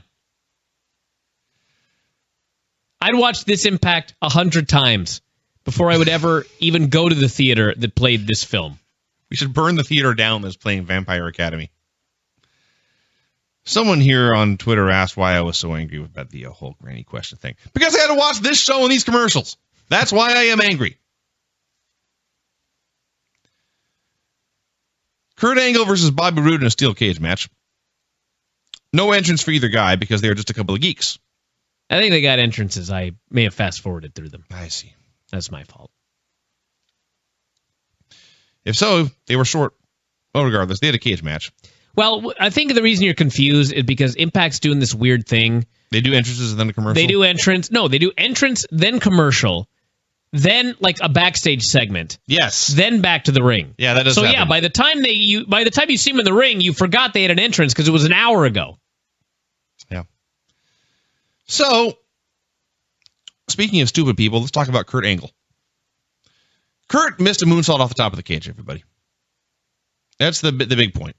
They were brawling on top of the cage. Roode took a bump to the mat. Angle went up top, and the announcers pointed out all he had to do was climb down and win, but instead he decided to try a moonsault off the top of the cage, and he missed, and he bounced 3 or 4 feet into the air. So, in storyline, Kurt Angle is a stupid, stupid man. Because he had the match won, but he chose to hit a big move off the top. And in reality, Kurt Angle is a stupid, stupid man. Because he chose to do this stupid, stupid move on this show for no reason. Well, the reason was to try to get people into a match that up to that point they didn't care about. Yeah. That's a horrible reason. Maybe I'll give them the benefit of the doubt for a moment here. Maybe they said, Kurt, you're 45 years old. Do not even think about doing a moonsault off the top of the cage. And him and Bobby Roode decided that they were going to do the moonsault off the top of the cage. Now, I don't think they did that. Because not only did he do the moonsault off the top of the cage, but if they were really so upset about it, they just would not have aired it. You could have easily edited this moonsault off the cage, off of television. Let alone showed many replays. Many replays. And it just is really... This was where I really just started to get depressed. Guy's 45 years old. Mm-hmm. He's broken his neck God knows how many times. Yeah. He's physically ravaged. And this is a guy that if he went to WWE tomorrow, I would bet you good money, significantly more than $54.95, that he would not pass the WWE physical. They would never put him in the ring. He would never wrestle another match again. And meanwhile, TNA lets the guy go out there and jump off the top of a fucking cage. You know what I mean? Yeah. I mean, there's a part of me that sort of thought, the whole thing with the NFL and concussions and $850 million or whatever it was, which apparently Vinny has been rejected. Is that correct? They may be paying out significantly more. Yes. So WWE is being very careful, obviously, because they don't want to pay. They don't want to pay $800 million. They can't afford to pay $800 million to old wrestlers who they allowed to get into the ring with concussions when they knew damn well you shouldn't. So the physical that you must take and pass, the impact testing that you must pass after suffering a concussion, they are not fucking around. And meanwhile, here's Impact letting this guy climb to the top of the cage and do a moonsault off of it. Dude could have killed himself. Legit, honest to God, could have killed himself. Last time, if I recall correctly, they did a moonsault. Like, he went straight up and straight down, that match with Ken Anderson. Yeah. And goddamn near did kill himself. But hey, let's try it again. Don't worry, he doesn't have to hit the guy. He'll just miss. That's apparently better. So, I just was watching it thinking, they probably know they ain't going to be around in 10 years. Don't got to worry about a lawsuit. The company won't exist. So, hey, what the fuck? Send the guy up there. I don't know what they were thinking, but you know what? As a fan, that's what you would think as a fan. They don't care. The key is, it doesn't matter if they care. It doesn't matter if they care. It looks like they don't give a shit about the guy by letting him go off the top of the cage with a moonsault. So they need to lay down the law. Knock it off. If you do it, we're editing it off the show, and you're suspended without pay. No more fucking around. Let's start worrying about people's well-being here. You have to lay down the law with Kurt Angle because he's not going to lay down the law on himself, right? Yeah. Has he ever shown restraint? No. Of course not. So lay down the law. Quit doing fucking moonsaults off the top of the cage. I'm about to have a heart attack right now. I'm going to need to suspend myself from this show. I'm going to have a heart attack if I keep reviewing Impact. I'm shaking with rage right now. Anyway. So on top of all that, that was just the match getting started. That wasn't even the finish. Wrestled around for a while. Traded finishers. Angle had also hit an angle slam off the top rope after missing the moonsault off the top of the cage. Finally, they brawled on the top again. Rude got crotched again. This time, Kurt decided to climb out and win. Rude was scrambling for the door at the same time. They brought up the split screen. I actually thought they were going to do the Hogan-Orndorff finish and restart the match, but Angle won by about a second and won. So he is. I don't know if he's still eligible for the Hall of Fame or if this means he's in it now, but there you go. You know, maybe I'm completely incorrect here, but the impression that I have got from talking to people within WWE is that Kurt Angle's contract actually expires before the next time TNA is scheduled to run a Hall of Fame induction. And I don't expect him to be around by the time the next Hall of Fame induction comes around. So unless the plan is to induct him prior to the next Hall of Fame into the Hall of Fame, they're doing a long arcing storyline with Kurt Angle regarding him going into the Hall of Fame, and he may not even be there. EC3 gave Spud a pep talk. He said, I watched you on British Boot Camp. And Spud said, you watched British Boot Camp? And Ethan said, yeah, like 5 or 10 minutes. If I were Jeremy Borash, I'd want to shoot my TV at this point. British Boot Camp was a fun show. And here in their storyline, they bury the show. It's... Anything else? So he said Spud reminded him of the American dream, only he was the British dream.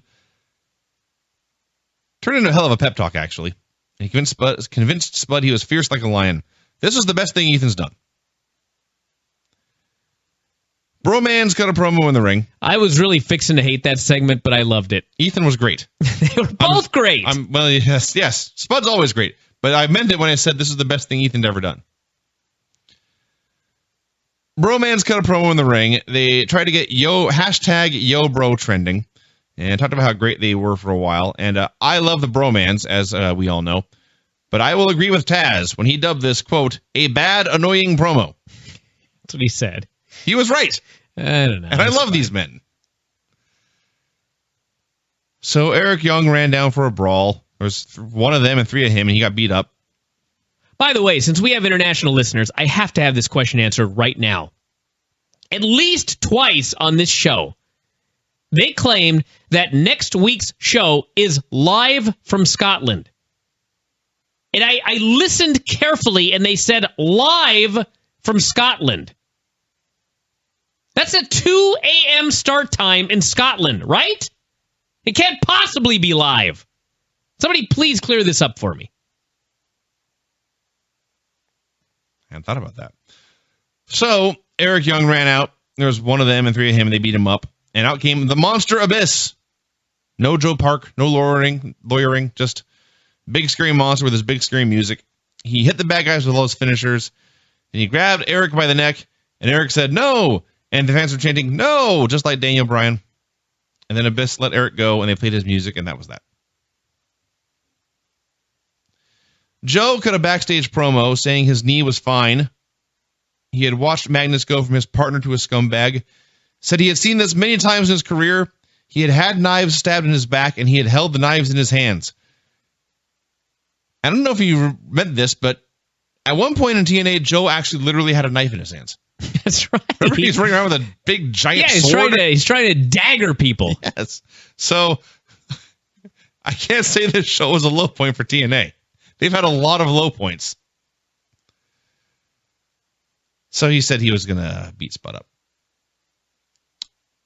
We then got a promo backstage moments ago, it said, with Kurt Angle. He's fine. He was not sweaty. He was calm.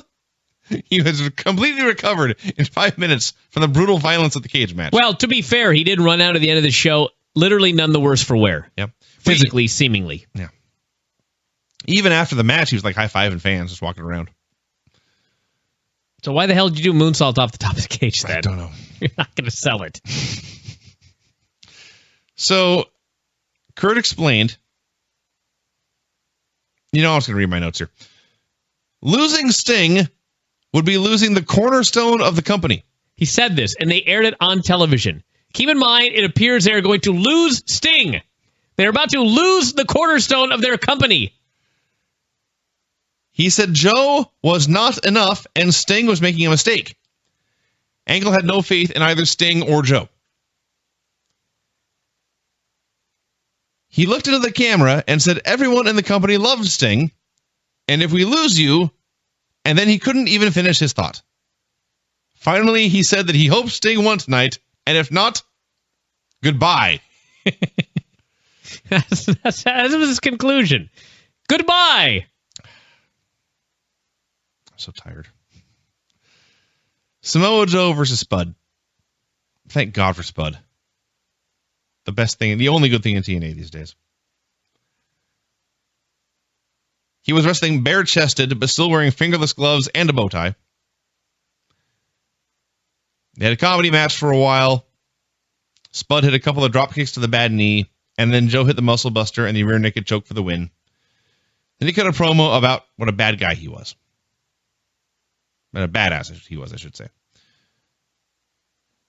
And the main event, Sting versus Magnus, contract versus title. And I got to say, since people are asking about it on Twitter, yes, they did do a storyline where Sting would never, ever get another shot at the title.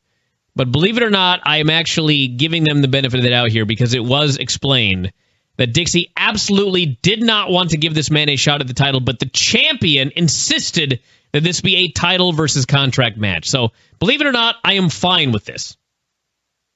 But I can understand if you're not, because they did back out of the stipulation. So, I'm just going to cut to the chase. They did the exact same deal for the AJ Styles match. It was 1,000 bad guys against the one good guy and his couple of sidekicks. Except in this case, unlike in the AJ Styles match, the fans didn't care. No. Why would they? We just saw the exact same thing 2 weeks ago. So the Bromans were out there, and Zema Ion and Ethan Carter and Spud, and no DQ, so it was all fine. Joe was involved, and then finally the Angle came back. Sting actually hit a top rope superplex. Yeah, he did. Which is 54. Yeah, not as stupid as Kurt Angle's moonsault off the top of the cage, but surprising. So the ref got bumped. Sting put Magnus in the Scorpion. Rude ran down, hit Sting with the Rabbit Lariat. Announcers were talking about AJ Styles still. So Magnus hits a Mitch Nuka driver. There's still no ref. And then Dixie appears with Earl Hebner dragging him down to the ring. And she drags Earl down. She throws him in the ring, and Earl protests, but it's his job, and so he crawls over, and he begins to slowly count. This Michinoku driver kept Sting down for like a minute. Very powerful move. Mm-hmm. So Earl has no choice, and he counts 1. And he looks at Dixie in protest, but he has no choice, and so he counts 2. And he looks at Dixie in protest, and at this point, and I still can't believe this happened, the camera that was showing the pinfall zoomed past them. So you could no longer see Magnus. You could no longer see Sting. You could no longer see the referee. What you saw was the face of Dixie Carter. And as we saw the face of Dixie Carter, the ref counted 3, and the match ended. Yeah, they missed a 3 count. On a deliberately. On a taped show. On purpose. Keep in mind, we were talking about SmackDown on Tuesday and the greatest segment all time, all my life with Zeb Coulter. And they had like 5 cameramen, and 4 of them were instructed, make sure you get a close-up of Zeb Coulter's face as he is pushed in his wheelchair towards Antonio Cesaro. And then a 5th guy was there to make sure that he recorded the entire thing as a long shot. Here in TNA, Sting, who has been with the company for years, multi-time world, the cornerstone of the company,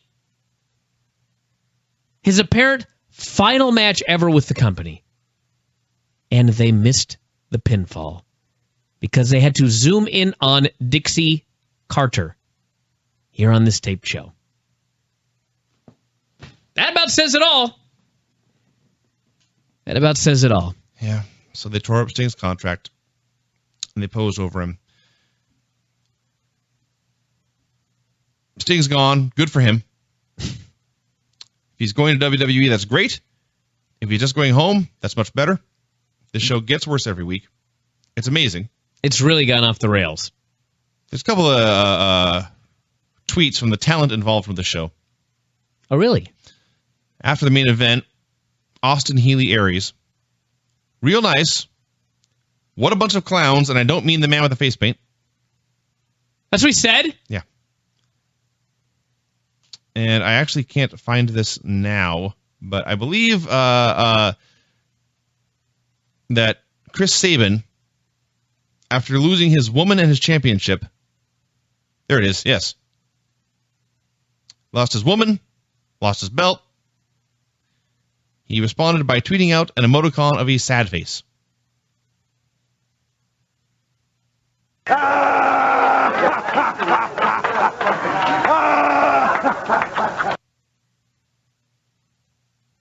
I have nothing more to add. It's a sad state of affairs right now, everybody. You know, people are, do we miss Vince Russo and stuff? And I will say this. The thing I hated most about the Russo era was how horrible the pacing was and how it was 3 or 4 hours of TV squeezed into a 2-hour show. And in that aspect, these shows are much better. But man, other than that, I don't think I had anything to say. Other than that, I don't see anything better now than what they were doing then. I bring back the barbed wire Christmas tree. No, let's not get out of control here. Bring back Joe with a penis on his face. This week's show and last week's show have in fact been on par with Russo's shows. But he still has a significantly longer track record of horrendous programming. That is true. Indeed. All right, let's get the show over with. Impact was in Scotland this week. Live from Scotland as Mike Tenay blatantly lied. They covered last week's show ending with Sting's career ending. And they had a camera following him like up the ramp and backstage. And I thought there would be like a one last thank you to the fans or something. And then Sting walked into a door and then he closed it and that was the end. That was the end of Sting. Mm-hmm. So they showed the crowd here in Glasgow, and this looked like, in all seriousness, the biggest crowd in TNA history.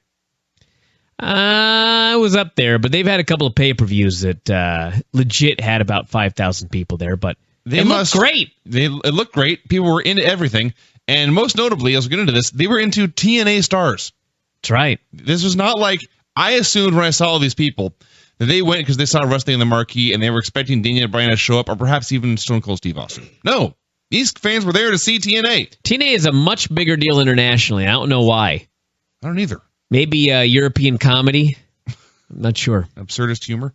So, there was a brief shot in the backstage of Kurt Angle trying to get at Magnus and his crew and being held back.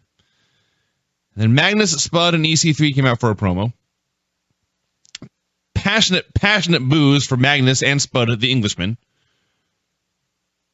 Magnus bragged about running Sting and Jeff Hardy and AJ Styles out of the company. Talked about thinning the herd, getting rid of dinosaurs, making room for new stars. And the new stars he mentioned were the Bromans and Zema Ion. I love these men. But seriously. Ethan and Magnus had some tension because they just do.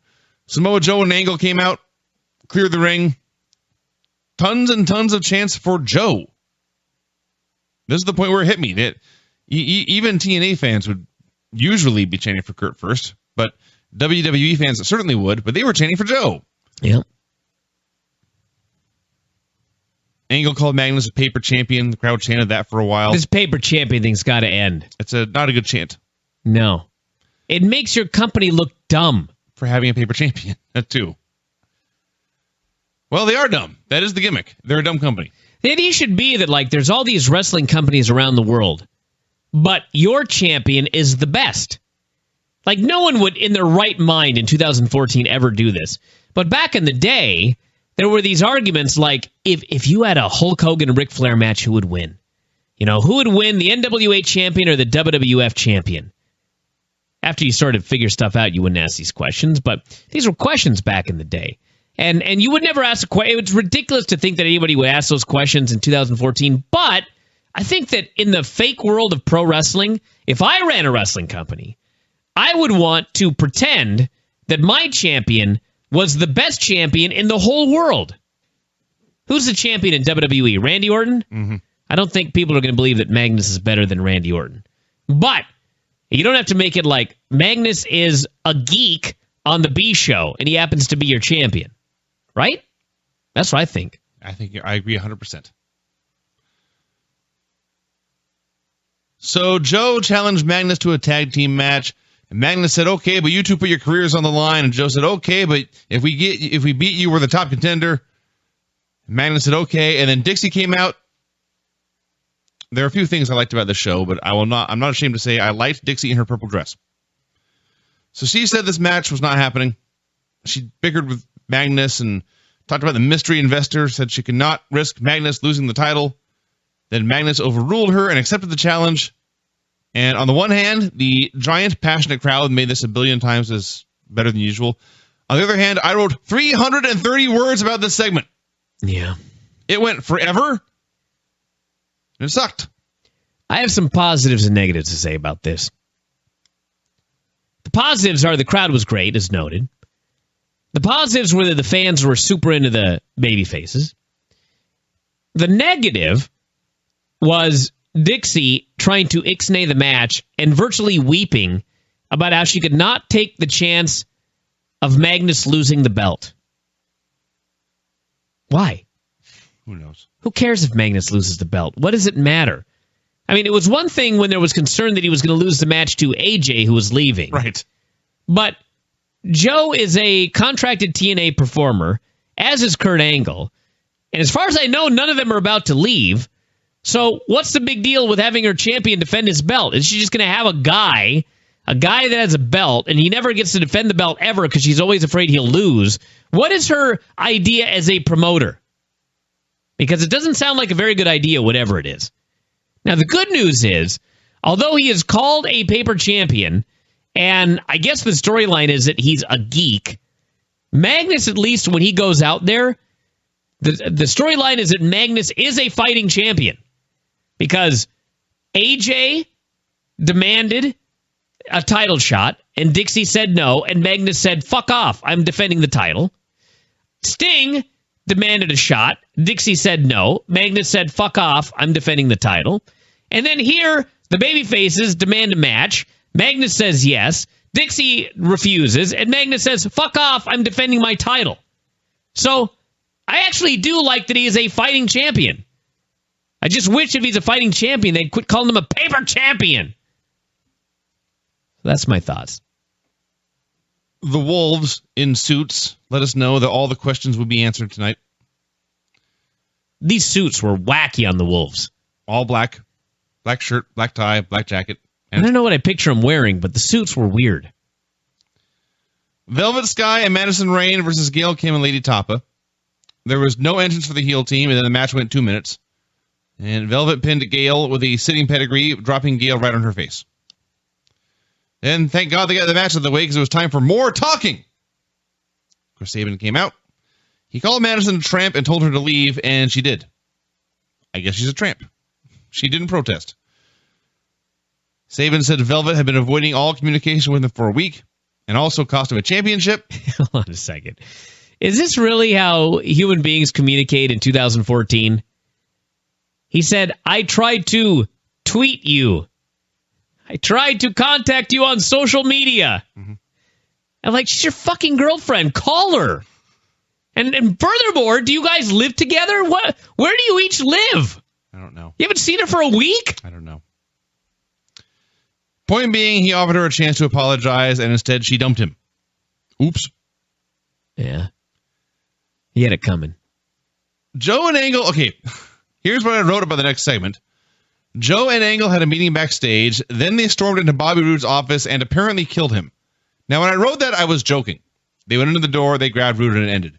They came out from the break, and indeed, they were trying to kill him. Joe was threatening to crush his windpipe, which would have killed you. It's not very nice.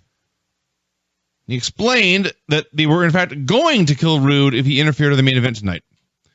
And if you're going to go through this trouble, if you're going to attack people physically, if you're going to threaten their lives, if you're going to try to kill them, just do it to Magnus.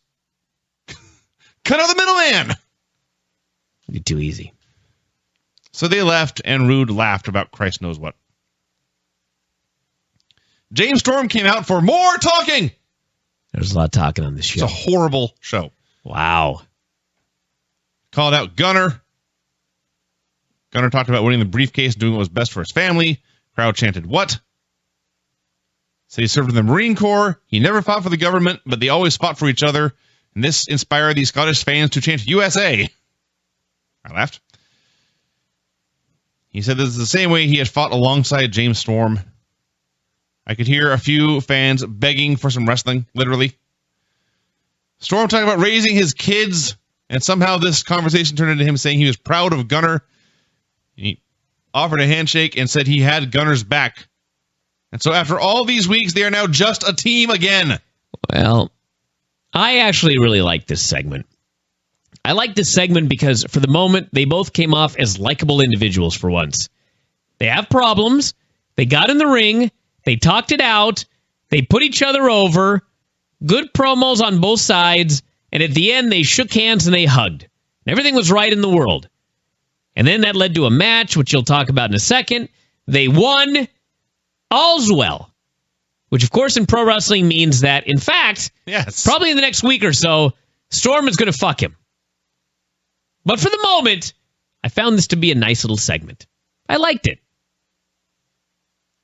Because you know what? Remember Murphy? Mm-hmm. Whatever happened to that guy? I don't care. Anyway, you had Gunner and Murphy, who were just like two geeks. They were security or something like that. And then Gunner kind of just does some matches. I like the fact that they came out here and they told the story of Gunner. Why is his name Gunner? Because he was in the military. Bullets whizzing by his ear all the time. He's a tough guy. He stood by his men. Storm's like, God damn, you're right.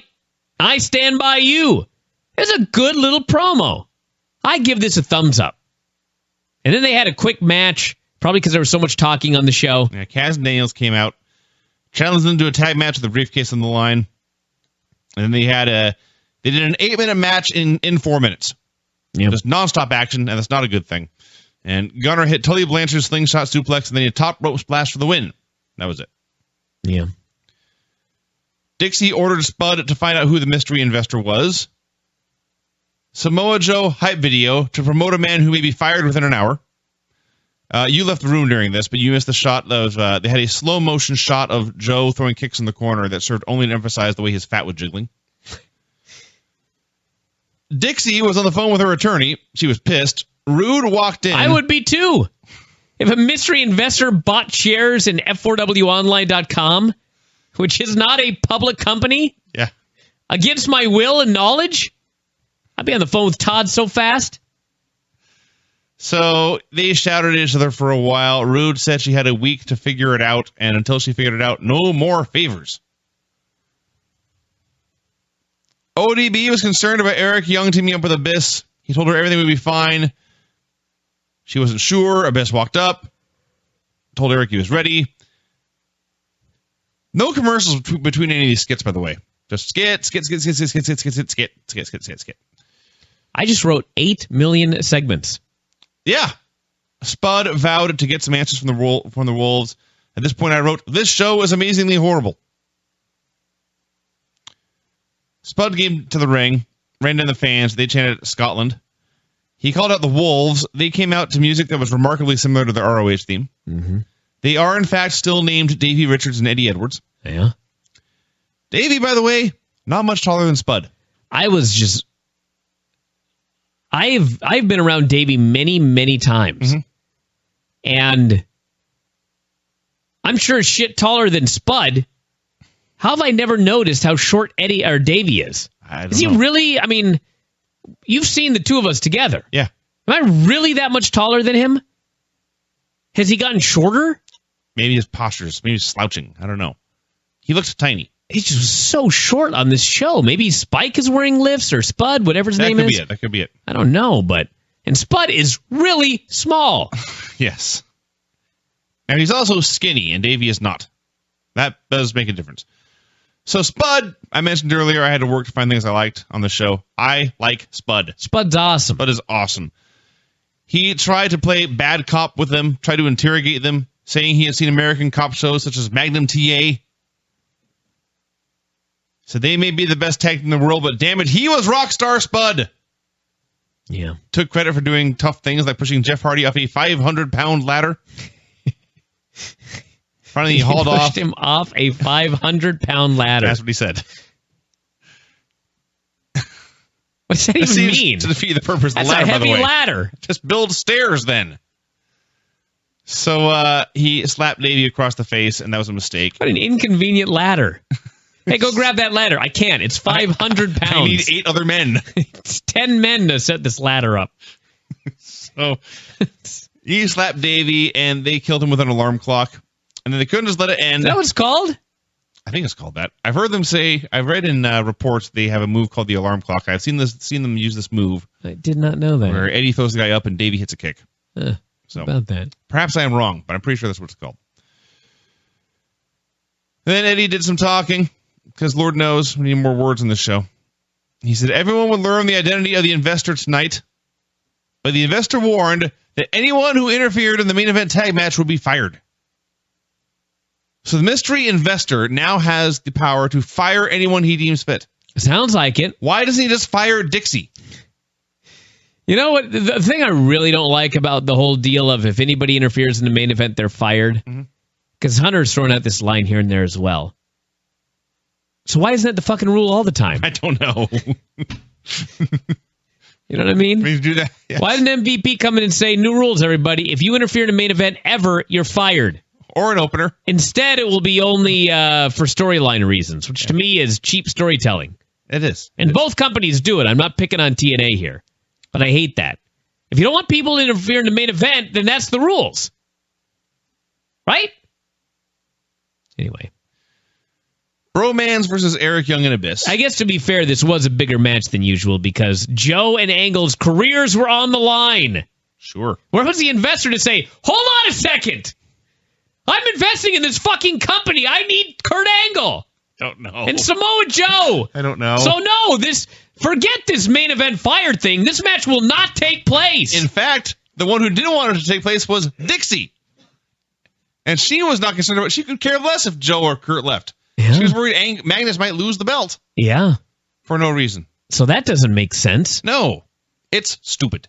This was a stupid show for stupid people. Oh, Vinny, it wasn't that bad. Did you watch last week's show, for crying out loud?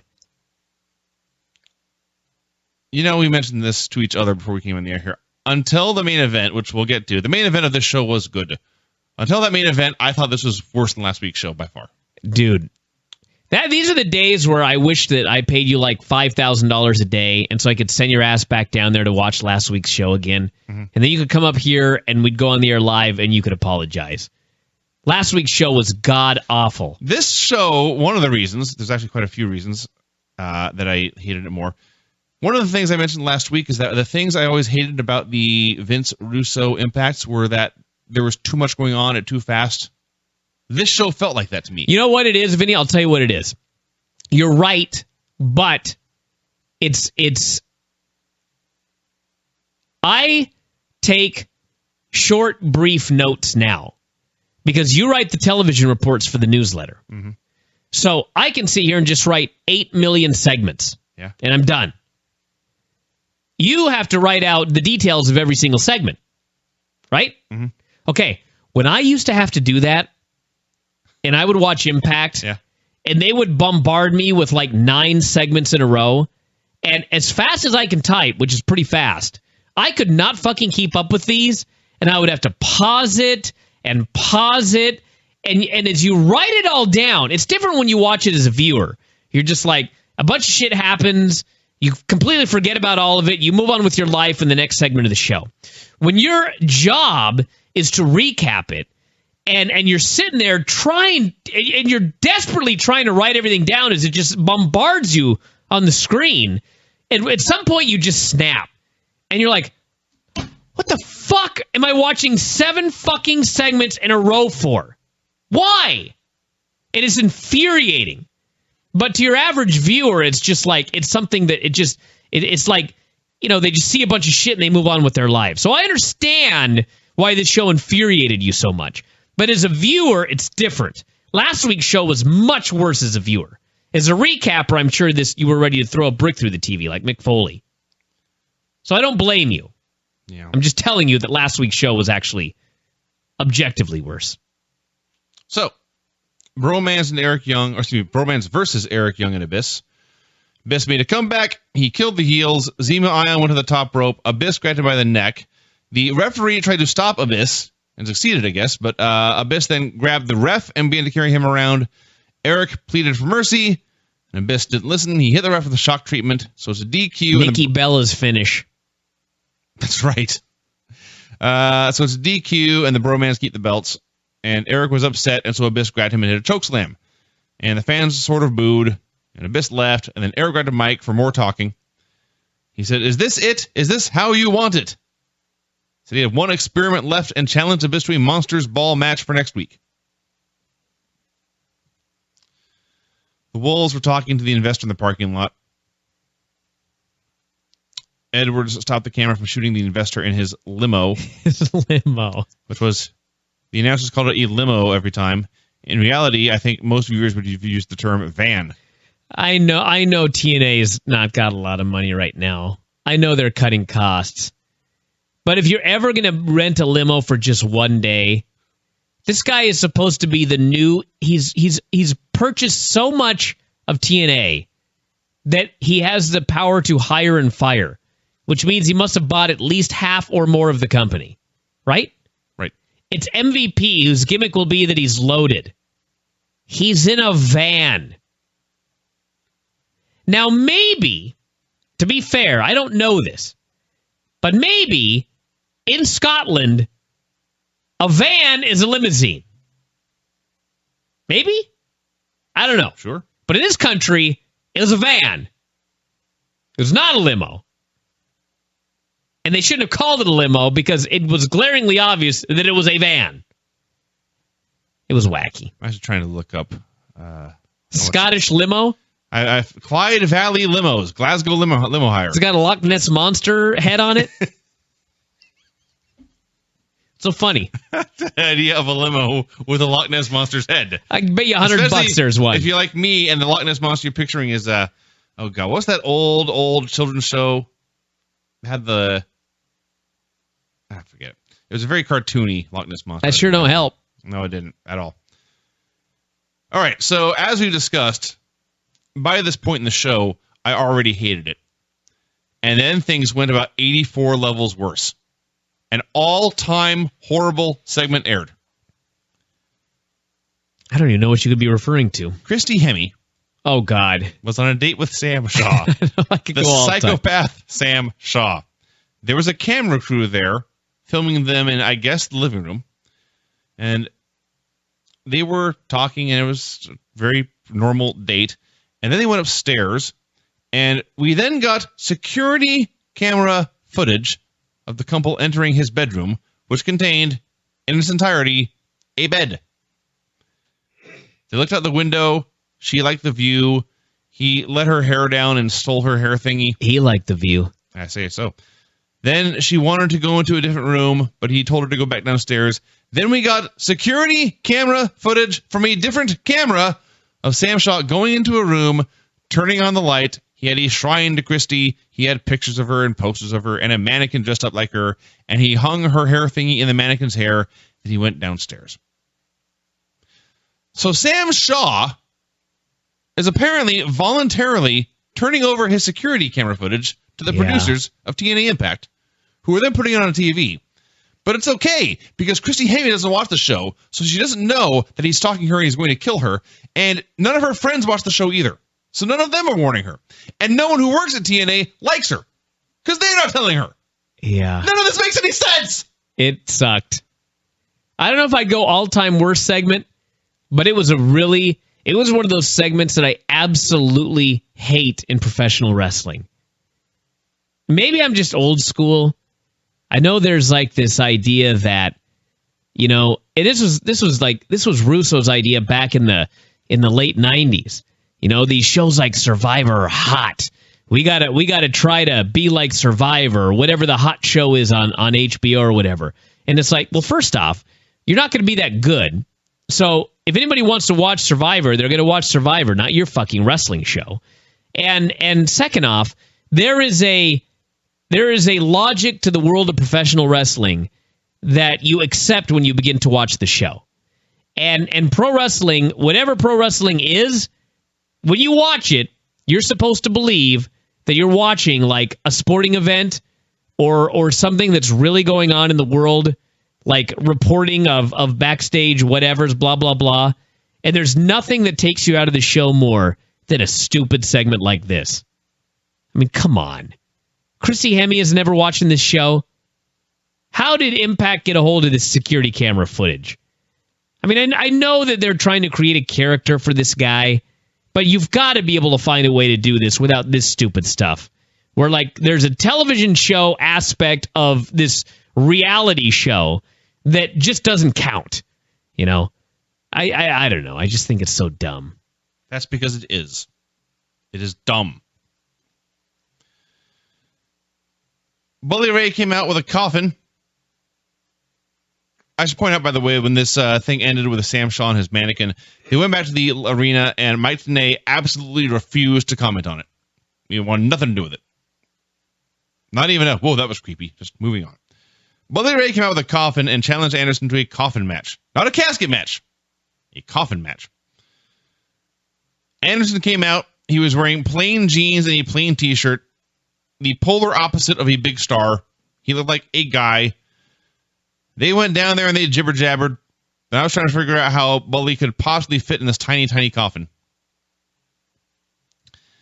Bully Ray threatened to pile drive Anderson's wife and kids. Anderson accepted the challenge. They brawled. The announcer said Bully Ray had crossed the line by threatening family. I thought he crossed the line when he attempted to light the man on fire. No, that's just pro wrestling. That's just, these things happen. It's just a threat. So was the threat to his family. That's a promise. I see. Silly me. I just like that there's a real world out there. In the imaginary world of TNA, there's a real world outside where there's Twitter, where people go out and tweet to each other, where people find out that Mr. Anderson's wife just gave birth to twins, where people actually exist in our world. So if that's the case, how do you have this Sam Shaw thing where we have to pretend that Christy Hemme is blissfully unaware of this, and then this crazy psychopath is handing over his footage for them to air worldwide on Impact? It makes no sense. You got to do one or the other. Is this a television show that you'd watch on HBO, or is this a wrestling show? It's one or the other. It is not both. All-Star Limos, the Ultimate Party Limos, serves, among other areas, Glasgow. Special offer, limos from only 100 pounds, which is like $150. That's how cheap TNA is. That was out of their price range. Is the so there you could get a limo for $150? Mm-hmm. Wow. Maybe that's not their nicest limo. I don't know. That text, limos from only 100 pounds, is over a stretch Humvee. So Bully and Anderson had a brawl, and Bully bailed. And he was acting more like Bully Ray here, and less like the Bully Raven character he's been playing for months. That's a good one, Vinny. I didn't make that up. I forget where I read it, but Bully Raven. It's what he's not doing. Kurt Angle hype video to promote the man who might be fired in 30 minutes. Hey, they had a goodbye to Sting, who's unemployed. They keep talking about WWE at any time. AJ's been fired for weeks. They keep talking about him. By the way, one of the working ideas if Sting goes to WWE is the Raw GM. Cool. Yeah. Magnus and Ethan bitched at each other for a while, and Dixie arrived and warned them not to let her down. Kurt Angle and Samoa Joe versus Magnus and Ethan Carter III. And I can't deny it, they had a good match. Yeah. They had a fun match. Crowd was super into it, especially super into Joe. Perhaps there is a strong Scotland-Samoa connection I'm not familiar with. But Joe got the hot tag. People were begging for it, and then they went nuts when he finally got it. Joe ran wild. Ethan tried to interfere, but Angle took him out with a belly-to-belly on the floor, and Joe choked out Magnus for the win. So there you go. Joe came off like a hero, defeated the champion clean. As per the Stips, he is the number one contender, and he actually seems like a viable threat. And now there is your fresh title program, Joe versus Magnus. He's back. This was a win. This is the best. Actually, I hadn't even thought about that. It's the best thing they've done with Joe in years. Forever. So I was all feeling like, we often say, if a show ends on a good note, that's all you remember. Only the main event matters. I was happy, and then Dixie came back out. And she and Magnus and Spud and Ethan all yelled at each other. Joe cut a promo saying he was the top contender. Angle cut a promo saying nights like this made him proud to be in the business. And he said, I've won this tag match, and I beat Bobby Roode last week. I am now eligible for the Hall of Fame. Since he was the one who declared himself ineligible, that's fine. And then Dixie demanded the investors show his face. And the Wolves came out, and MVP came out using that name. And he has music that includes Godzilla's roar. And the show immediately ended. Yep. They called him MVP. Exhausted. He'll probably be like Montel Vesuvius Parker.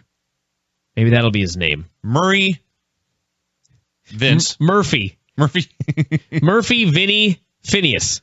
Yes. That's a good name. It is. You know what? I bet that's available. Quite sure of it. I don't like to nitpick. What's so funny? Yeah. Nothing on this show is nitpicking. Everything about it sucks. It's kind of nitpicking. So finding something new that sucks is not nitpicking. So before Dixie turned heel, she announced that Kurt Angle was going into the Hall of Fame, right? Sure. So they get to Hall of Fame time, and Kurt refuses his induction, right? That happened, yes. So now Dixie is a heel. Correct? Yeah. She doesn't like the baby faces, including Kurt Angle, right? As far as I can tell, yeah. So Kurt Angle wins a match with Bobby Roode when he jumps his ass off a cage and nearly kills himself. And now he has decided that now he is ready to go into the Hall of Fame. Yeah. And so he has commanded her to open up her pocketbook.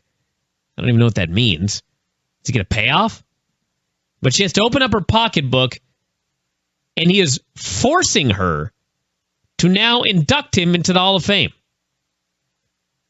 Is there an ironclad Hall of Fame contract that I'm unaware of? I don't know. Can't Dixie just say, hey, Kurt, fuck you? Okay, I changed my mind. Offer rescinded. I changed my name. I changed my name. I changed my mind. This is nitpicking. There are many problems in the show worse than this. Yeah. So again, I said it's probably nitpicking. You did say that. But it was funny that like she's this diabolical, evil. She's gotten rid of AJ and Sting. But goddamn, when Kurt's ready to go in the Hall of Fame, she just got to do it. Anyway, that was Impact, everybody. I didn't think it was nearly as bad as Vinny. Not a great show. I'll say. But it was, there was some good stuff on this show. And it was a great crowd. There were 3 good things in the show. 6 weeks of television's being filmed. The main event. Overseas. Spud's promo. Velvet, I think that's it. This guy here says, Silly Bryan, the great Brad Maddox, is the rightful Raw GM. Yes, it's highly unlikely they will give Sting that job because Brad Maddox is doing such a great job. Yes. Sorry, Sting, we don't have room for you here. This person wants to know Vinny's thoughts on CM Punk walking out. This is a very contentious situation, everybody. I have heard from a lot of people in the last couple of days, and it's split about 50-50 down the middle within WWE. About half the people think that Punk is like a hero, and he stood up against the man, and he's done the right thing, and all that. And then there's the other half that are just like, he could just fuck off. Where do you stand, Vinny? I can see both sides of it, honestly. And, I